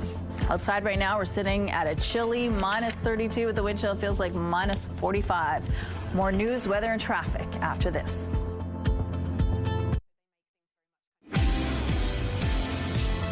It's cold, -32, and it feels like -45. Yes, those wind chills, they're pretty shocking, and that's what's prompted all of the extreme cold warnings that have been issued across the entire province. Much of the country dealing with this cold as well. We've got an 18K wind out of the west-northwest. The pressure is rising, and the humidity is sitting at 73%. It will stay shockingly cold all throughout this coming weekend, but the conditions, honestly, if it weren't for the cold, it would be such a pleasant day because the sun will be shining, it'll be looking gorgeous. It's just that it is too cold to really get outside and enjoy the beautiful weather. And I use that term cheekily. There you can see up in the Churchill area, you'll also deal with some stronger winds. That's the icon that you're seeing there. For most places, though, it's just going to be a sunny day. But yes, mid to mostly high -20s across northern Manitoba. Those are the temperatures that you'll be rising to starting in those low to mid Actually, I think northern Manitoba is in the mid -30s to begin the day. So even colder yet, and those wind chill values have been pushing into the high -40s so far this morning. Mid to high -40 wind chill values for us, and low -30s as our current temperatures. But where we'll be rising to today will at least take us up into the mid -20s. These values are still going to be below seasonal low temperatures and nowhere near normal daytime highs of about -12. So you do need to, again, be smart about the time that you're spending outdoors, and it might just be one of those weekends where you really don't leave the house. By the time next week rolls around, we'll start to see some improvements. You'll at least be getting out, going for a stroll, stretching your legs again, because even though we are still looking at these below seasonal temperatures, I mentioned -12 being a normal daytime high, that's still a massive improvement coming from where we're going to be this weekend. So not only are we looking at mid -20s for the daytime highs, but those overnight lows in the mid -30s, dangerously cold, and then yes, some slight improvements on the other side of the weekend. Thank you, Terry. Let's go back now to Ainsley McPhail, who's live at the Forks this morning. We're learning all about the warming huts and some of the artists that have come from all around the world to build some pretty cool things. Good morning. Cool is an understatement, Rochelle. Francisca Agrival joins us to tell us all about her sculpture built entirely from snow. And we were saying earlier, I don't think it's going to melt anytime soon. All the way from Germany. Thank you for being here. Thank you for having me.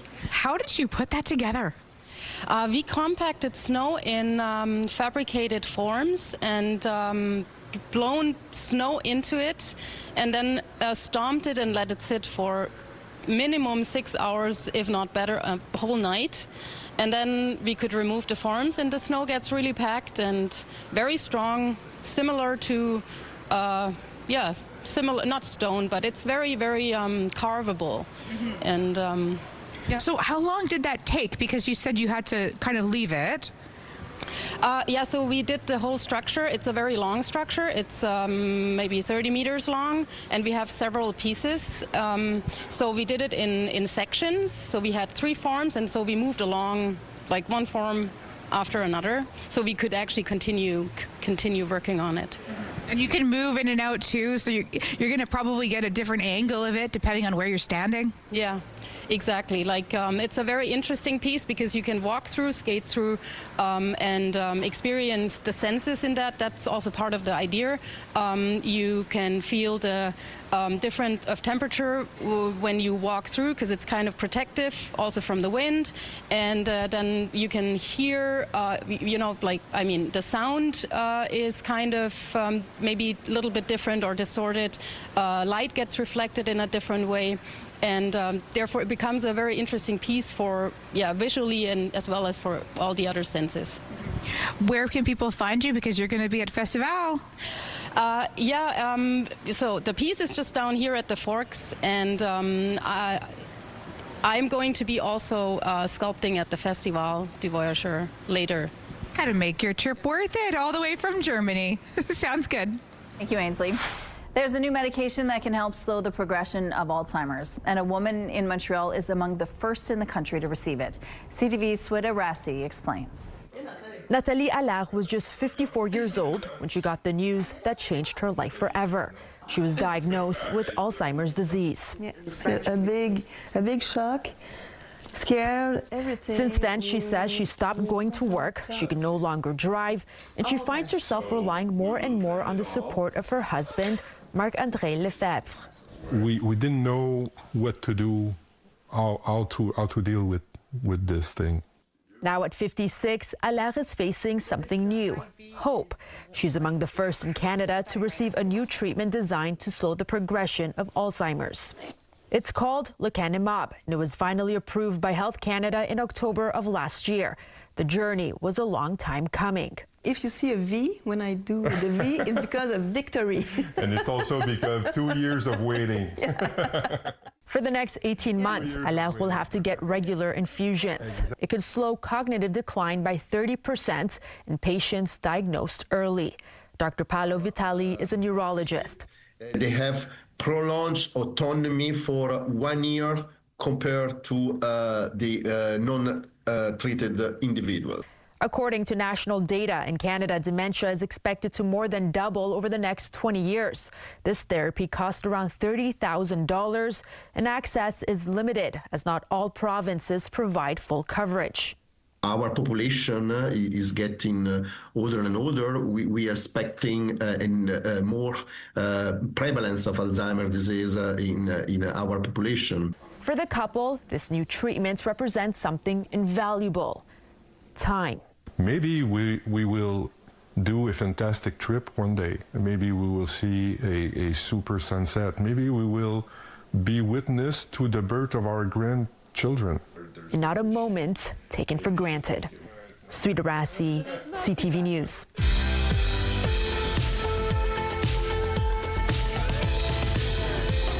Let's see who's celebrating a milestone today. Happy 18th birthday to Aiden. Love from your family and welcome to adulthood. Happy 7th birthday, London. Love mom, dad, Nyla, Nilani, and Ethan. Happy 6th birthday, Clara. Love mom, grandma, papa, Talia, and Kian. Happy 9th birthday, Kian. Love mom, grandma, papa, Talia, and Clara. Happy 16th birthday, Cameron. Love from Uncle Al and Auntie Dar. Happy 4th birthday, Emery. Love mom, dad, Ama, Afi, and papa. Happy 7th birthday, David. Love Nanny and Willow. Happy 7th birthday, Charlie. Love Nan and Papa. Happy 6th birthday, Lily. Love you to the moon and back from your mom, dad, brothers, and sister. Happy birthday, Peter, with love from your wife, children, and grandchildren. And a happy 18th birthday to Donovan. Love Grammy, Papa Bugs, Kookum, Grandpa Trevor, Mom and Dad, Auntie Chicky, your brothers, and family. To submit your milestone, visit our website, ctvnewswinnipeg.ca, and fill out the form at least 2 days in advance. It'll also enter you into our monthly contest for a chance to win a $100 gift certificate to Party Stuff.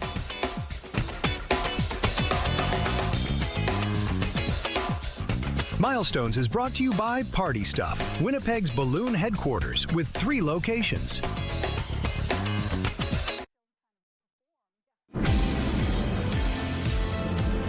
Minus 25 is likely as good as it's going to get today. You compare that to a normal daytime high of minus 12, and we're more than doubling those numbers. Last year, we were experiencing seasonal temperatures at this time, but all the way back in 1942, a record of 7.8. Now, that 1935 record, that's the low temperature, minus 41.7. At least we're not that. So there's something that we can celebrate today. We can also celebrate the sunshine. It's not up yet, but it will be soon, and the sky is looking beautiful and clear when you can see it through the fog. That's the exhaust fog. That's certainly going to be a factor today for your commute. It will also be a factor if your car even starts. So there we have that going for us. Minus 32 is our temperature this morning, but that wind chill value, that's where the shock comes in. It feels like minus 45 when you're factoring in that 18K wind out of the west-northwest. The pressure is rising and the humidity sitting at 73%. Across the province, we're all dealing with the cold, all of us under an extreme cold warning. And we do need to just keep in mind that exposed skin can freeze quickly. These are dangerously cold temperatures, so do be limiting your time outdoors and just smart about the time that you're spending out there. Mid to high minus 40 wind chill values that we're waking up to this morning. Mid minus 20s is our warmest temperature expected for today and throughout the weekend, but those overnight lows will be even colder yet, dropping into the mid minus 30s. Even sirens sound different in this kind of cold, honestly. Anyway, you've got to think about the people that are dealing with emergencies in these kind of conditions. So thoughts to them. But anyway, yes, it's cold. Thank you, Terry. A new display at the Royal Aviation Museum of Western Canada is highlighting the growing role drones are playing in emergency response. It reflects how the technology continues to evolve and how it directly impacts our lives in ways that we don't immediately realize. Winnipeg Fire Department's drone program display shows the support remotely piloted aircraft systems provide for fire suppression, search and rescue, incident assessment, and public safety. The drones featured in this exhibit have become an increasingly valuable part of our emergency response operations. Equipped with thermal imaging tools, aerial monitoring systems, they provide our responders with real-time insight during active incidents. That helps identify heat sources, structural risks, and potential dangers before crews enter a site. The Fire Paramedic Service implemented drone technology around 9 years ago. Sport Manitoba today with Amanda Dory, who is the Sport Development Officer. We've often popped down to Sport Manitoba. Incredible things happen within this building. You do incredible things throughout the community. Today we're going to talk specifically about grants. So give us an overview about some of the grants that are available. Okay, we have some grants that are specific for individuals. So we have our Bison Transport Women to Watch grant. We have individuals for coaches and officials, coach assistants for them to travel, further their education and things like that. We have community grants for organizations and associations, so through our community sport development program. Through our bilateral program, we offer grants to, again, community sport organizations or our provincial sport organizations to increase participation in marginalized and underrepresented populations, which include women and girls. We also have grants for rural sport development and organizational development, and among others. Okay, so really grants that can cover all sorts and types of people in all different facets of sports. I'm really interested, though, in that Bison Women of Sports one. You were telling me off camera that you've actually just showcased someone in that department. Yeah, so our Bison Transport Women to Watch grant is an opportunity for individuals who are either athletes, coaches, or officials to apply for a $500 grant to further their development and their opportunities within sport to get to the next level, depending on which facet you're participating in, whether you're an athlete, coach, or official. Those are to help with women in particular, because we do face additional barriers to participating in sport. So it's a bit of a boost to help with the financial side of things for them. And that's so important. And I think a lot of people maybe don't understand, or they assume that there are dollars behind them supporting them in different ways. But really, without programs like this, a lot of times athletes are left entirely on their own. And it's something that requires a time commitment. You know, it can cut into time that they would otherwise be working. Some sports are a little bit more expensive. So it's something that is actually really necessary in order to help those athletes really achieve their goals in that sport, isn't it? Yeah, so whether you're a coach, official, or an athlete, especially for females within the sport areas, there are additional barriers, and this is to help provide at least one option to assist with the financial side of things, because if you're a coach or official, it costs you money to coach. You're spending time away from family, you're traveling, you may have childcare costs, things like that. For athletes that are getting to the next level is where we're trying to support those with this grant. There's additional expenses for travel, for training, for equipment, and things like that. So just a bit of a reprieve from the financial burden for them to help women and girls stay in sport and continue on the pathway that they're trying to go to. And so I love that this program exists. Let people at home know how they can find out more if they want to look into this. Pretty much, you can go to our website at www.sportmanitoba.ca. There's a grants page there with the grants that I've mentioned today, among others. And you can click on applications right on our website. And the Women to Watch grant has 3 deadlines throughout the year. So we have one coming up February 15th for the Bison Transport Women to Watch grant. Easy enough. Just check out the website. All the information is there. Thanks so much, Amanda. You're welcome. This report is brought to you by Sport Manitoba, growing sport, wellness, and community. Hello there, Kara Waglin inside the SportsCenter newsroom with your must-see moment from Thursday. And for it, we head to the PGA Tour and the first round of the American Express. Jimmy Stanger on the 213-yard par 3 13th tee shot going in the drink. So he steps up against the tee. In the water he goes again. Third time's the charm, right? Now, he doesn't like this shot. And for good reason. Because once again, let's go for a little dip in the water. Stanger shot a 6 over 9 on the hole. That is your must-see moment, or a moment to forget. Coming up tonight on TSN, the Raptors look for a 3rd straight win as they continue their road trip against the Portland Trailblazers. Coverage for that one gets underway at 10 Eastern, 7 Pacific. That's all for now from SportsCenter. Have a great day.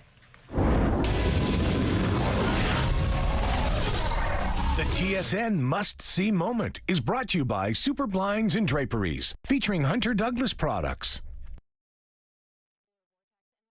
It's Friday, January 23rd. A flood of questions. Officials in Steinbach want to know why the community was denied millions in provincial disaster funds toward recovery from a massive deluge last fall. TikTok deal with the social media giant's parent company is promising in return for permission to keep its presence in the U.S. And how great would it be to get your exercise chaperoning these slow but determined walkers heading out on their morning constitutional. Your Morning Winnipeg starts right now.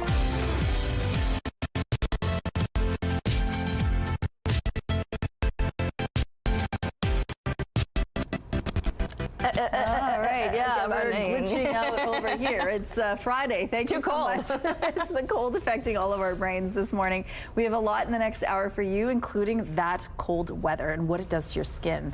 My lips are chapped. My hands, gosh. You know, your hands, your fingers just crack right because of the cold when you're driving. So we're going to find out a little bit more about the skincare routine at this time of year, because it's very different than what you should be doing in the summer. Sure. We're going to tell you how to change it up and how to get your skin right back to that supple. I probably needed that a month ago. Exactly. Well, we're going to tell you what you need, and it is really cold out there. So the first layer is the best part. Yes, absolutely. So here's a look outside now. We're getting closer and closer to sunrise. Not quite yet, but once it rises, we'll be seeing plenty of it. It's not going to be the lack of sunshine. It'll be the lack of heat that we're all going to be struggling with today. Minus 32 is where that temperature sits, but it feels like minus 45 with winds out of the west-northwest, 18 kilometers per hour. The pressure is rising. The humidity sitting at 73%. So yes, clear but cold. Here you can see on the satellite image, there's not much to show you. And as we roll through the futurecast, there won't be much to see.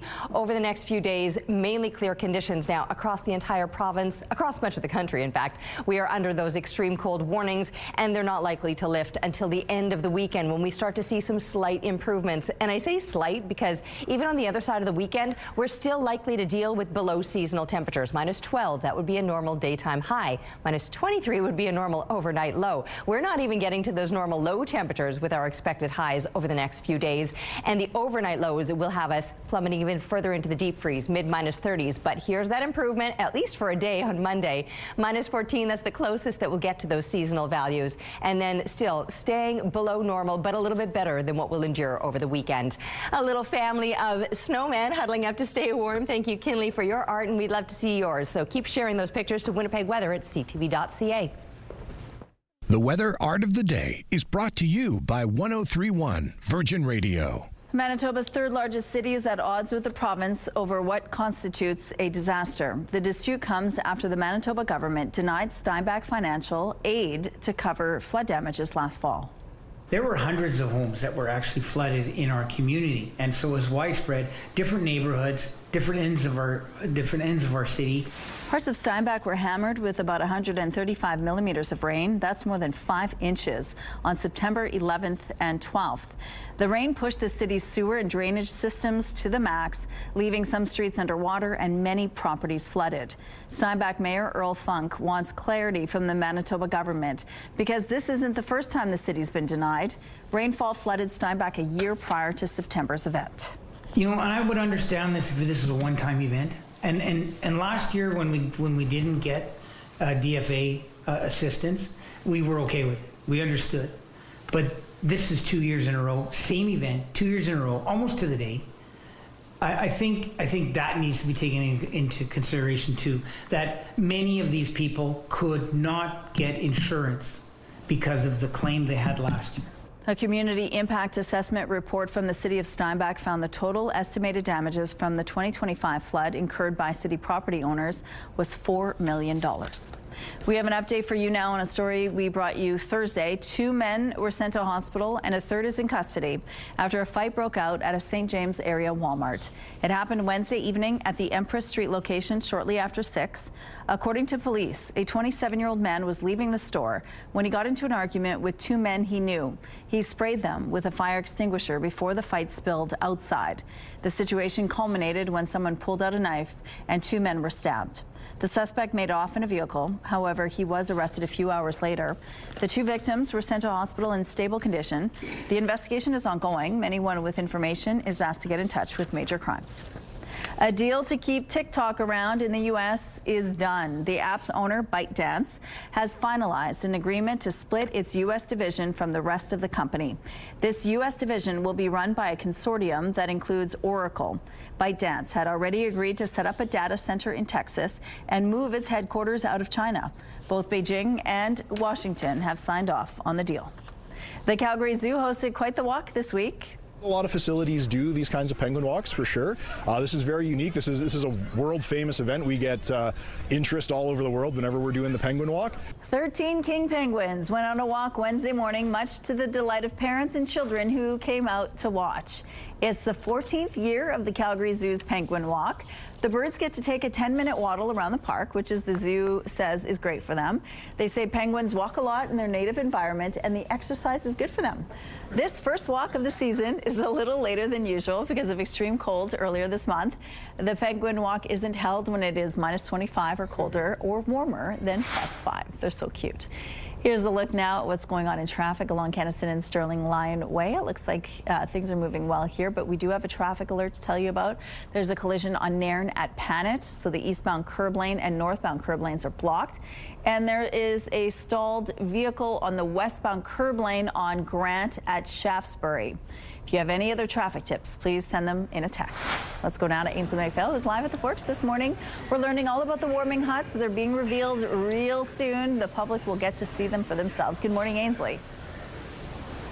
Yes, good morning. They're not quite finished. Most of them are, but you know what? With how chilly it's been, that's okay. Give it a couple days. Rebecca Grant and Owen Tintor join us now to tell us all about what they've created. We've talked about people from all over the world and spoken to them this morning. These 2 University of Manitoba architecture students. Welcome to the show. Thank you for being here. You guys, Owen, have really created a gateway to the warming huts. Please explain. Yeah, so normally our studio has the project to build a warming hut, but this year we changed it up a bit, and there was a kind of need to do a design with these stairs that go down to the river every year that are just this kind of functional thing. And so it was really interesting working with this program of people are just going to be walking through, how can we get them to maybe pause a bit and take a look at some of the surroundings. And it's inspired by something that you've already been learning throughout the semester. Please explain. Yeah, it's inspired by the American artist John Hayduck. He was kind of an inspiration throughout our studio. All of our projects were kind of based off him, so the bridge stairs was just kind of continuing off of his style. And how is it done? Because, of course, we're walking along it, but it's a pretty big piece. Yeah, so we were lucky to be able to collaborate with high-rise scaffolding, and they actually handled the construction side of it, so we're really lucky for that. So we were able to do the design. We had a couple meetings with them. It was really interesting trying to figure out, like, we had our design, what we wanted to do, and they were able to say, okay, this is possible, this is maybe not, this is more feasible, and so it was a good back and forth that was a great learning opportunity. And what a privilege it is, too, to work alongside other prominent architects all throughout the world. What's your reaction to that been, and how has it felt? It's just been so great because, like, normally architecture students, we don't get any of this experience, like actually our thing being built or working with architects outside of our school. So it's been, like, just great to get to meet everyone and see their designs. It's also unique. And it'll give all of us at home an opportunity to appreciate all the works of architecture around and when we're walking or skating towards the warming huts. We hope to see those in the next couple of days. Okay, back to you. Thank you, Ainsley. Hollywood pulled the curtain back on the list of nominees for this year's Academy Awards. The horror film Sinners set a record with 16 nominations. But it's not the only work of art generating buzz. CTV's Andrea Case walks us through the Canadian contenders to watch out for on Oscars night. It is the not-so-little movie that could. K-pop Demon Hunters is now a two-time Academy Award-nominated film. Co-written and co-directed by Toronto's Maggie Kang, it is the first Korean animated film to contend for an Oscar. It's really validating for us as animation directors to see a movie like be so successful. And the chart-topping song Golden from the film will face off in the Best Original Song category.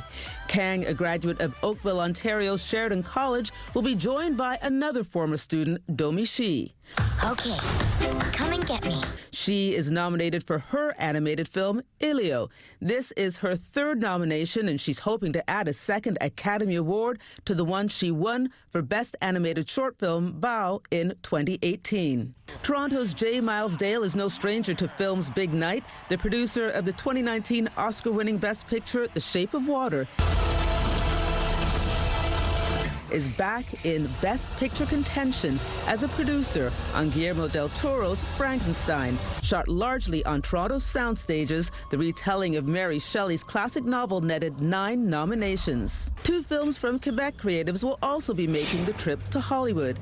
18 years ago, Montreal's Chris Lavie and Maciejek Szyszybow's Madame Tuteli was nominated in the Best Animated Short Film category. They return with the stop-motion fable, The Girl Who Cried Pearls. And Montreal's award-winning documentarian Alison McAlpine's Perfectly a Strangeness is up for documentary short film.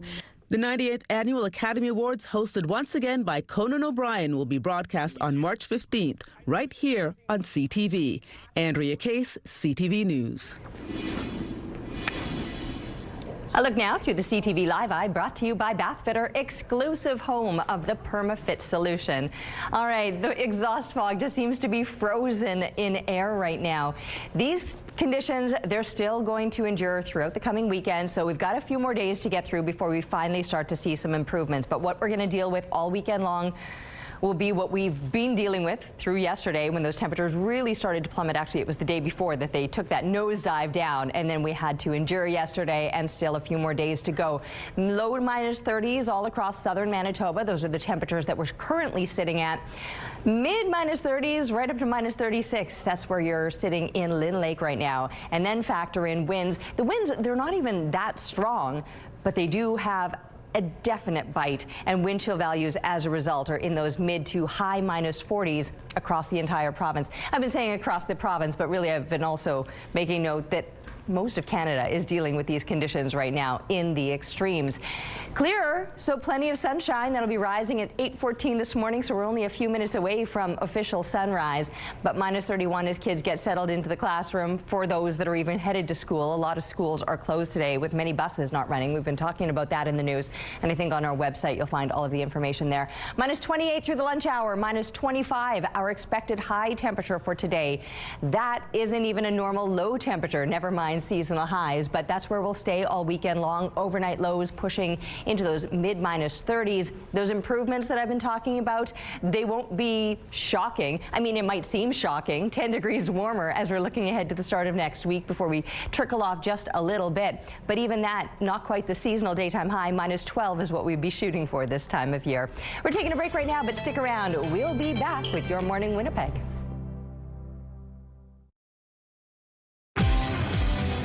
Lululemon's Get Low leggings, derided for being see-through, are again available online. Shoppers just have to make sure to read the disclaimers first. Potential buyers in the U.S. and Canada are now advised to size up and pair the leggings with skin tone seamless underwear. Sales of the product on Lululemon's North America sites were temporarily halted last week amid complaints that the fabric was sheer and the leggings weren't squat-proof. Shares, though, closed up yesterday.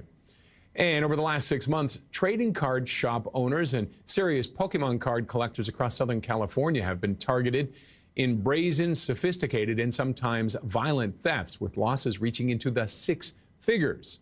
Similar robberies have been reported in Canada. Just like stocks, the cards have risen in value and are often worth more than jewelry. Those are your morning business headlines. For BNN Bloomberg, I'm Roger Peterson.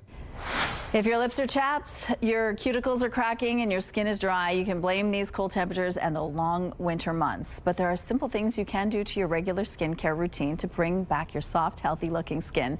Joining us now with tips is skin technician Krista Brown. Good morning, Krista. Good morning. Thank you so much for joining us. Now, tell us what happens in the wintertime. What happens to our skin when it's like this outside? Yeah, so, I mean, obviously, as we know, our winter months are very harsh and very stripping on our skin barrier. So usually when it comes to colder weather, we can tend to lose our skin's natural oil production. Okay. So yeah, I feel like those are some things to just look out for. And so what are signs that your skin might be dry? That's a good question. A lot of people struggle with dryness this year. Just some signs to look out for is just like flakiness in the skin, maybe redness, itchiness, tightness. Those are all signs that you probably need to up your hydration. But if you touch your skin and it feels dry, I tend to exfoliate because I want to get rid of that old dead skin, right? Mm-hmm. Can I over-exfoliate at this time of year? Definitely, yes. So usually when it comes to our colder months, I want to actually tell my clients to maybe hold off on their exfoliation, maybe just exfoliate once a week. Kind of depends on your skin, but yeah, usually we want to focus on our hydration and our moisture levels this time of year. Okay, so you brought some products for us. One of the things that you should consider, first of all, is what you use to wash your face, right? Yes. What's different at this time compared to the rest of the year? Yeah, so just some switches that you can make, because again, our climate is so dry and stripping on our skin barrier. Okay. Some switches that we can make is just switching to a cream cleanser. This is just going to provide a little bit more hydration and nourishment into the skin, which is very crucial for our skin barrier function. Okay, so that's nice and creamy. Yes. And it doesn't strip away your oils, which is the point. Yes. But when summer comes along, here, I'll give you a tissue. When summer comes along, you can switch back to your regular product. Is that what you're saying? Yeah, it all kind of depends on your skin type. Okay. For a lot of people, a lot of my clients actually are quite dry. So cream cleanser can be a great option all year round, but it just kind of depends on your skin. So for me, for example, mine is clear, it foams up in my hand. Yes. That is stripping, you think, at this time of year? It can be, yeah, this time of year for sure. Okay, what else do you have? What else can we do to boost that moisture? Yeah, so the next step after a cleanser, a really great option is to add a hydrating serum in. Okay. It's just going to help penetrate deeply into the skin as well as surface level hydration. Okay. This is a really great option here. And then after your serum, you can just put on a thicker moisturizer, which is really going to help lock in all that hydration and moisture because, again, our season is very stripping and very drying on our skin barrier. So yeah, really great option. So with this serum, is there a specific type you should look for? There's a lot of different options. The one that I have there is a hyaluronic acid base, which is a very common ingredient. Again, just really great for hydration. So you wash your face, you put the serum on right after that. Yes. What's next? The next step is the moisturizer. So again, this is going to really help lock in all that hydration this year. And then, yeah, I feel like, again, for a lot of people, they can find their skin is tight, skin is irritated, and the Shield Balm is a great option for really calming the skin barrier and just healing it as well. Again, with that cream, what are you looking for in terms of ingredients? It all kind of depends on your skin type. Beta-glucan is in the Shield Balm, which is really great for repairing the skin barrier. Yeah, a really great option for those who are really struggling with dryness this year. And then the last thing, even though it's winter, yes, sunscreen is still a must. Sunscreen always. I feel like a lot of people think that you only need to apply sunscreen when it's hot out or it's summertime. That is not the case. You need to be applying sunscreen all year round. It is very important to really protect your skin from the UV rays. We're almost out of time already. You're saying 3 fingers worth, yes, right? 3 full finger lengths. So you would just apply like this, 1, 2, 3. Wow. And that should be enough for your face and your neck. So a lot of people don't apply enough, actually. Yeah, I would never think. You would never think, yes. But what happens after? You should let it dry for a bit because you don't want your makeup to pill on top of that. Yeah, so waiting a few seconds, maybe minutes between steps is always a great option to avoid. Advice. There you go. You have no reason to have dry skin in the wintertime anymore. Thank you. Thank you so much. Okay, standing out here in the extremes, but the sun is up and it already looks and feels better as a result. The way that sun can trick your mind into at least feeling a little bit better. Minus 32 feels like minus 44. There's no change with the temperatures, but again, it's just a matter of it looking a little bit brighter. When it's cold and dark, it always seems worse. That 13K wind out of the west-northwest, the pressure rising, the humidity sitting at 73%, and the sunshine is going to last all day long. It's going to last all weekend long. In fact, it'll actually probably continue into next week as well. The cold will continue into next week, but nowhere near as drastic. The worst of it will definitely be throughout this coming weekend, and in fact, it's still going to get worse before it gets better. And by that, I'm talking more so about the overnight lows than the daytime highs. The daytime highs, they're going to be in the mid-minus 20s, no matter where you are in the province. Well, actually, northern Manitoba might be in the high minus 20s with those high temperatures for today. But then overnight, we've been pushing into the low minus 30s. We could be pushing a little bit further into the mid minus 30s this coming night, or Saturday night especially. And then finally seeing just a little bit of a break as we're looking on the other side of the weekend. It still will likely be below seasonal. Normal daytime highs would be around 12 degrees, and we're not going to quite get there. And in fact, Monday will probably be the best, warmest day. It might also be the cloudiest day. We'll have a few more clouds moving through, but then it gets sunny again and those temperatures drop off another few degrees, but only into the high minus teens, not quite the extremes that we're going to deal with throughout this coming weekend. You got to keep moving, and these horses knew the drill. Thank you to Kevin, snapping Selena and Cash out there at Sandy Ridge Stables. Keep the beautiful photos coming to Winnipeg Weather at ctv.ca. Weather is brought to you by Blinds Are Beautiful. Our new Hunter Douglas showroom is at 900 Lorimer.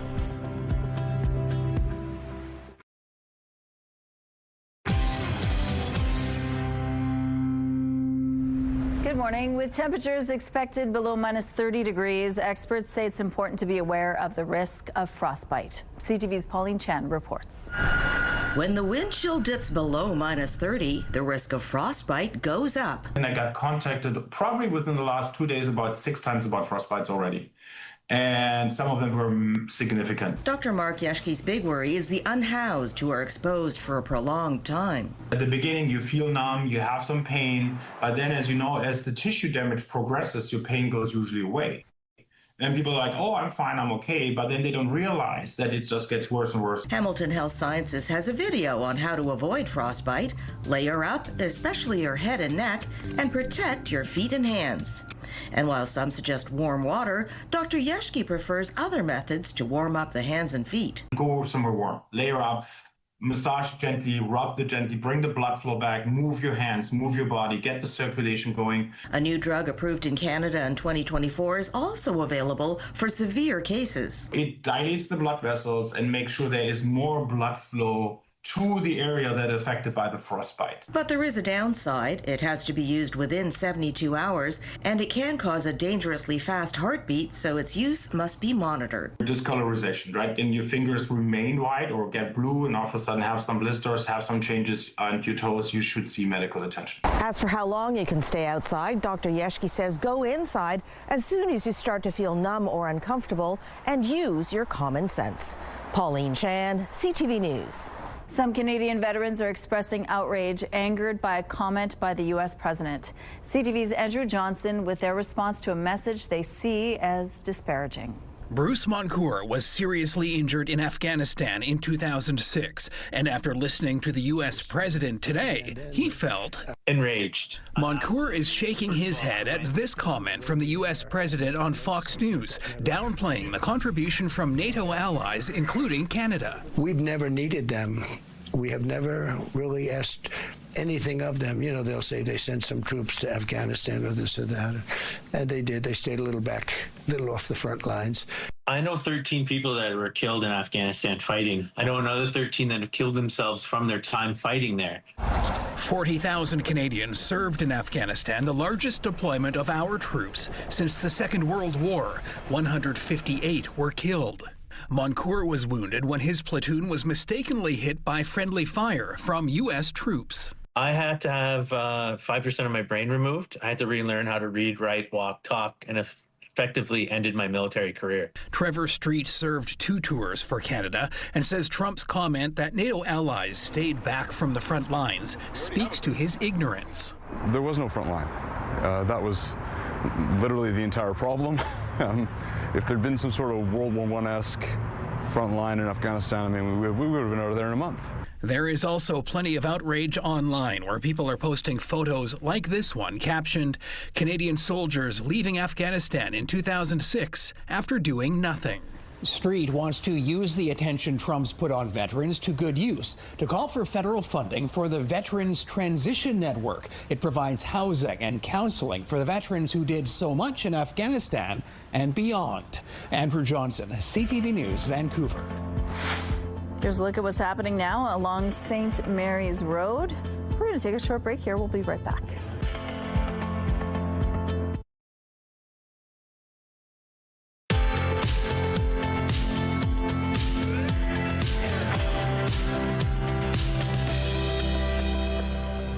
All right, minus 32 is where we're sitting right now, but the sun is up. Finally, we've been waiting for that. And I said on the rooftop, it actually tricks your mind into feeling a little bit better. It hasn't gotten any better, don't get me wrong. Minus 44 is still that wind chill value when you're factoring in that 13K wind out of the west-northwest. The pressure rising, the humidity sitting at 73%. The way the exhaust fog just kind of hangs in the air in this cold. But the conditions otherwise very clear. Plenty of sunshine, not just for today. We'll experience those clear conditions all weekend long, in fact, and probably even into next week, too, when we'll actually see some improvements with the temperatures as well. We won't experience an improvement with the temperatures, not over the next couple of days. In fact, they'll likely even get worse before they start to get better. I'm not necessarily talking about the daytime highs when I make a statement like that, because yesterday I think we only got to minus 27. Today we'll do a couple better than that, minus 25. There will be that northwest wind in place, only about 20 kilometers per hour. So again, winds aren't exactly strong, but it really doesn't take much, especially when we're going to see these temperatures dropping further into the overnight hours. That's when I say it's going to get worse before it gets better.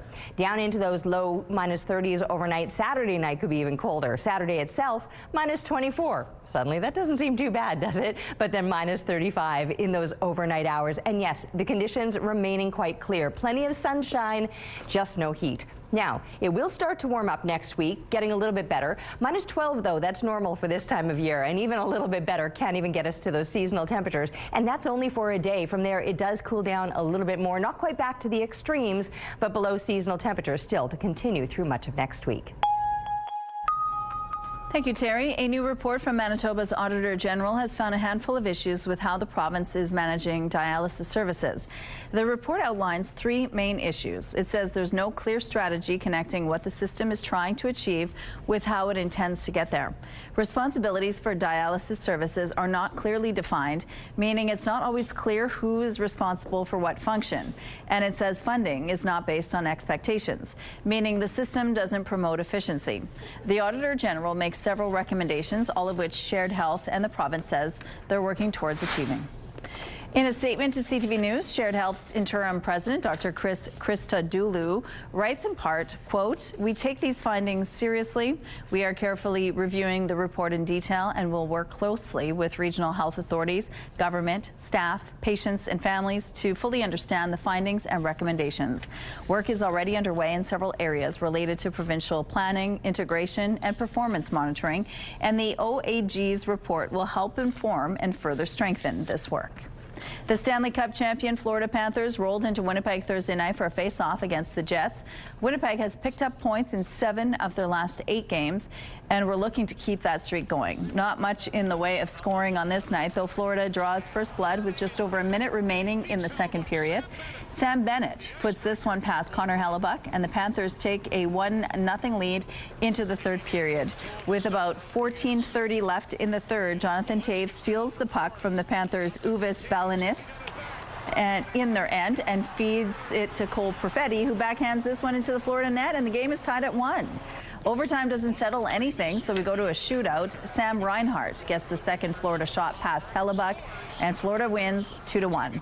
The Jets keep their point streak going despite the loss. Winnipeg next sees action wrapping up a 3-game homestand Saturday against the visiting Detroit Red Wings. Puck drop is at 6 p.m.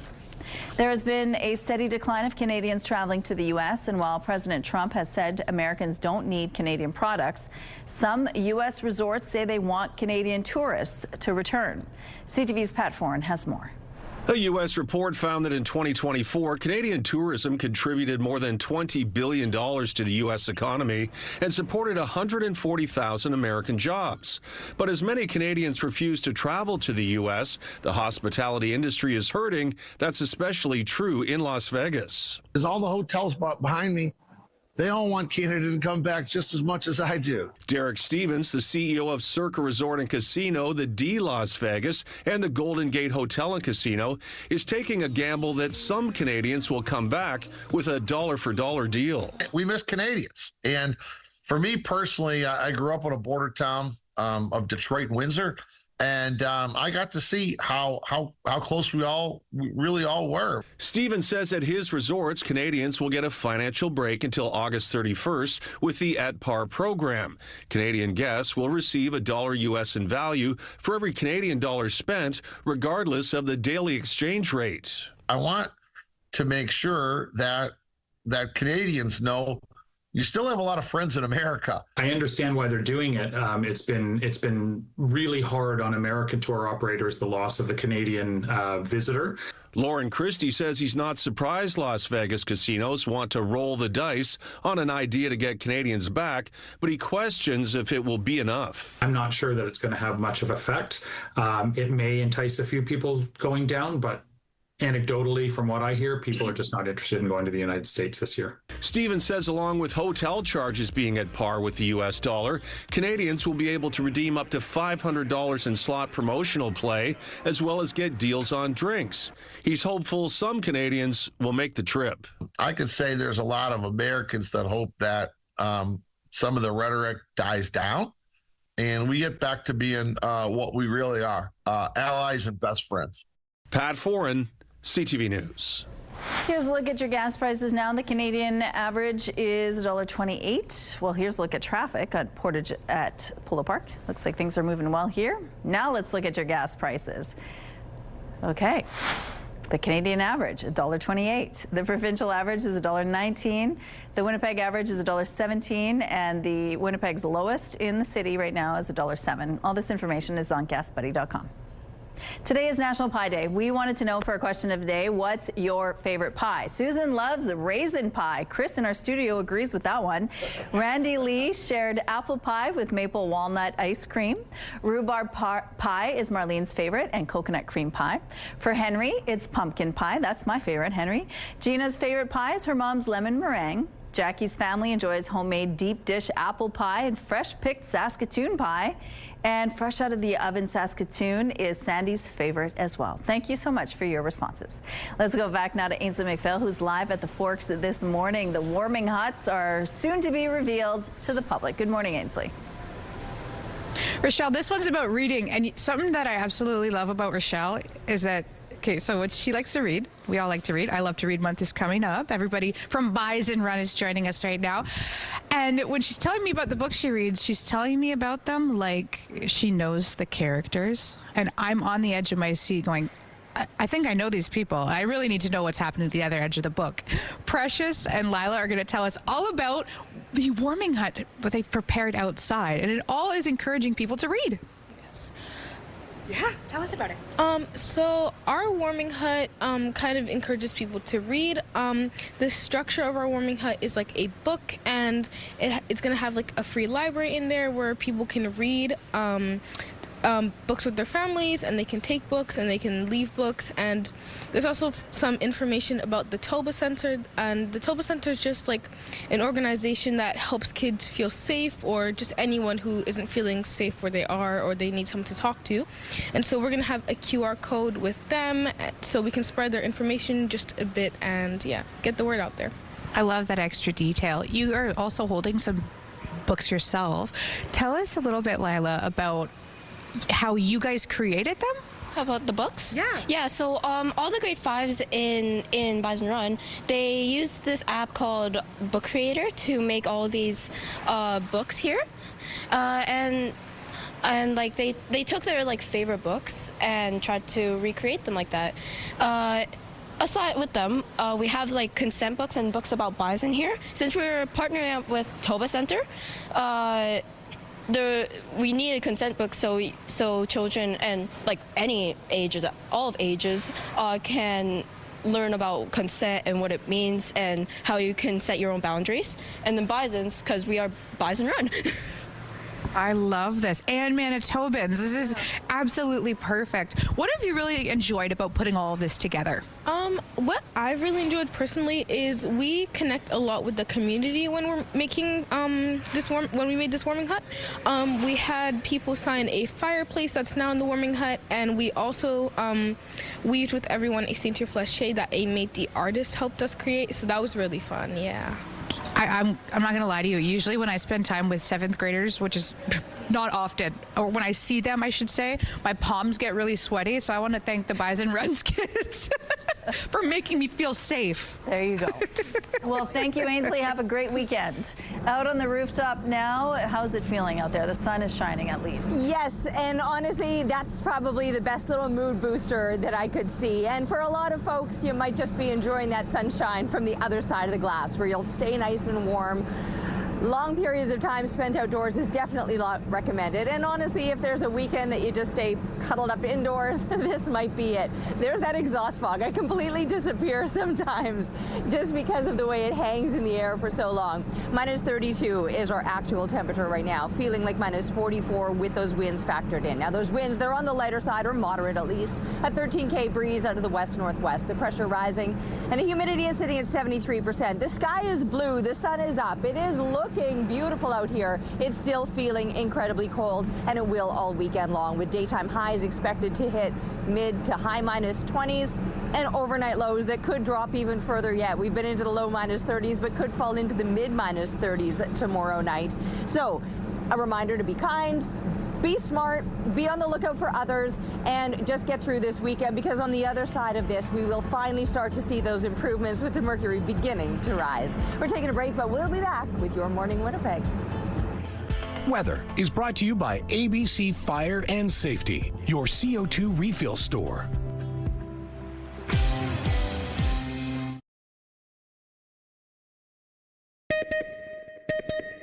Breaking news this morning, NBC is reporting former Canadian Olympic snowboarder turned alleged drug kingpin Ryan Wedding is now in police custody. Wedding, who's accused of running a multi-billion-dollar drug empire, was listed on the FBI's 10 most wanted fugitives list and was reportedly being protected by the notorious Sinaloa cartel in Mexico prior to his arrest. This is a breaking news story. More details are expected to be released later today. Lego has unveiled the latest addition to its pets collection. The company has introduced a more than 2,000-piece golden retriever puppy set. The new set, which stands 30 centimeters tall, is now available for pre-order. The earliest shipping date set for February the 1st. Lego says fans have already started placing their orders. And Amsterdam is declaring war on e-bikes. Yes, we often see people who fell off their bikes with fat bike-related accidents, and they're recovering from a concussion or arm fractures, leg fractures. Some of them, at least, they're planning to ban fat bikes from the city's Central Park, saying they've become a hazard. They're the larger-sized e-bikes with big tires and heavy frames. These bikes are popular with young people and delivery drivers. It's creating some friction within the city, where more than half of the 800,000 people living there ride a bike daily. I am honored to be speaking to our next guest this morning, Canadian astronaut, intergalactic rock star. We have Colonel Chris Hadfield joining us this morning. Good morning and welcome. Good morning, Terry. All right, so the reason that we actually have you on the show this morning is because you've teamed up with Specsavers and you're promoting eye health. So let's talk a little bit about your partnership and what made you want to do this.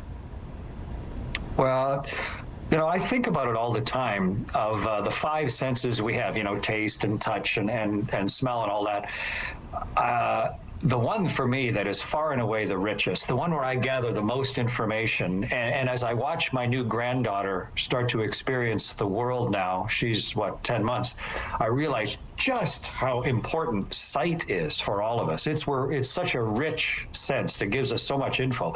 And as a pilot and an astronaut, I really value my sight. And so, to me, I really try and take care of it. And one of the things you think about when you come back from multiple space flights is, what do you want to do to help other people think about their own lives and their own health? And so, to me, vision is really important. I get an eye exam every single year. I have my whole adult life, and I just want to work with a group of people that are thinking about vision, how to help people have good, healthy sight throughout their entire lives. Well, so important, of course, especially when you mention things like having a brand new grandchild and, you know, being able to kind of witness through your eyes, seeing them experience things for the first time makes things really special and really brings it back home again. So from your experience, just talk a little bit about, you know, the importance maybe of early detection, because I understand that that's pretty key. Well, it's like anything. You know, you can drive your car and never check the oil or never get the oil changed, or you know, you can run systems until they fail. But if it's a really critical system, when I'm flying a CF-18 or when I'm flying a spaceship, I don't just blindly move along and wait until something fails, because then you're in real trouble. There are almost always, in all things, early indications, and that's really true with eyeballs as well. Like 75% of the things that can be detrimental to your vision are detectable and treatable early, just like a spaceship. And so I just treat it as one more super valuable, important system, and it's worth getting checked early. I've had eye troubles over the years, and I really want to know early so that I can give all of the technical experts as much time as possible to help me have good, clear vision throughout my entire life. I'm curious to know, having the life experience that you've had, I mean, especially being up in space, is there an effect that gravity would have on vision? There actually is for astronauts. Gravity pulls the fluid out of your head. You know, the cranial pressure, the pressure at the top of your spine, and even the pressure in your eyeballs, the intraocular pressure. There's a fluid pressure in there, but gravity pulls it down to your feet. When there's no gravity, when you're floating weightless, your body kind of squeezes all that fluid up to your head, and it increases the pressure in your head. Your sinuses fill up, but it also squeezes the back of your eyeballs. And lots of astronauts have a change in vision when they get to space, just because of it's something you can't sense. Like, you don't know that pressure's going on, but this invisible change to your own vision. And some of us, when we come back to Earth, it snaps right back to normal. Some people, it permanently changes the shape of your eyeball. It's a great place to study how eyeballs work. And we carry special glasses on board that you can slide a little lever across, so you can always have good corrected vision every single day. But it's just another reason that it's a very complex part of the body to try and understand them and study them. And we have a lot of really good fascinating equipment on the space station just to continue to check our eyeballs on a regular basis. That is really incredible to hear. Okay, quickly before we run out of time, any takeaways that you want Canadians to have from this message? Well, I think you need to get your eyes checked and go to a place that, you're not just reading the numbers on the chart, because to see how you're doing, but actually let the technical experts have a look into your eye where they can see the back of your eyeball. I've had my retina detach and had to, get in there and get it zapped, and I want to know about it every year. How are my eyes doing? Having something like OCT that Specsavers gives, so you don't just measure how my eyes feeling today, but you're looking forwards to how are my eyes going to see next year and the year after that. Get your eyes checked. Why wouldn't you? Especially when it's readily available right across the country. Such an important message, and we thank you for your time today. Fascinating discussion. Thank you so much. Thanks, Terry. All right, and sunglasses are recommended on a day like today. It is bright out there. It's also cold. Let's talk about that for a second. Minus 32, feeling like minus 44 with a 13K wind out of the west-northwest. The pressure is rising. Humidity sitting at 73%. It is stunningly sunny and incredibly cold. There you can see the satellite image. Not much to show you, and we're probably not going to be seeing much throughout the coming weekend. The only thing we're going to be feeling is these frigid temperatures, which will be lasting for a few more days and getting even colder, more so in those overnight hours. It's not our daytime highs that are going to get colder. They're pretty much going to stay steady in those mid-minus 20s, but those overnight lows could at times push into the mid-minus 30s. So brace yourself. It will get colder before it starts to improve. Those improvements, though, coming right on the other side of the weekend. On Monday, minus 14. That's as close as we'll get to seasonal, because from there we drop off another little bit, but just a bit. We're not talking mid-minus 20s. We're talking high minus teens, so endurable after we endure this first. Taking a break right now, but we'll be back with Your Morning Winnipeg.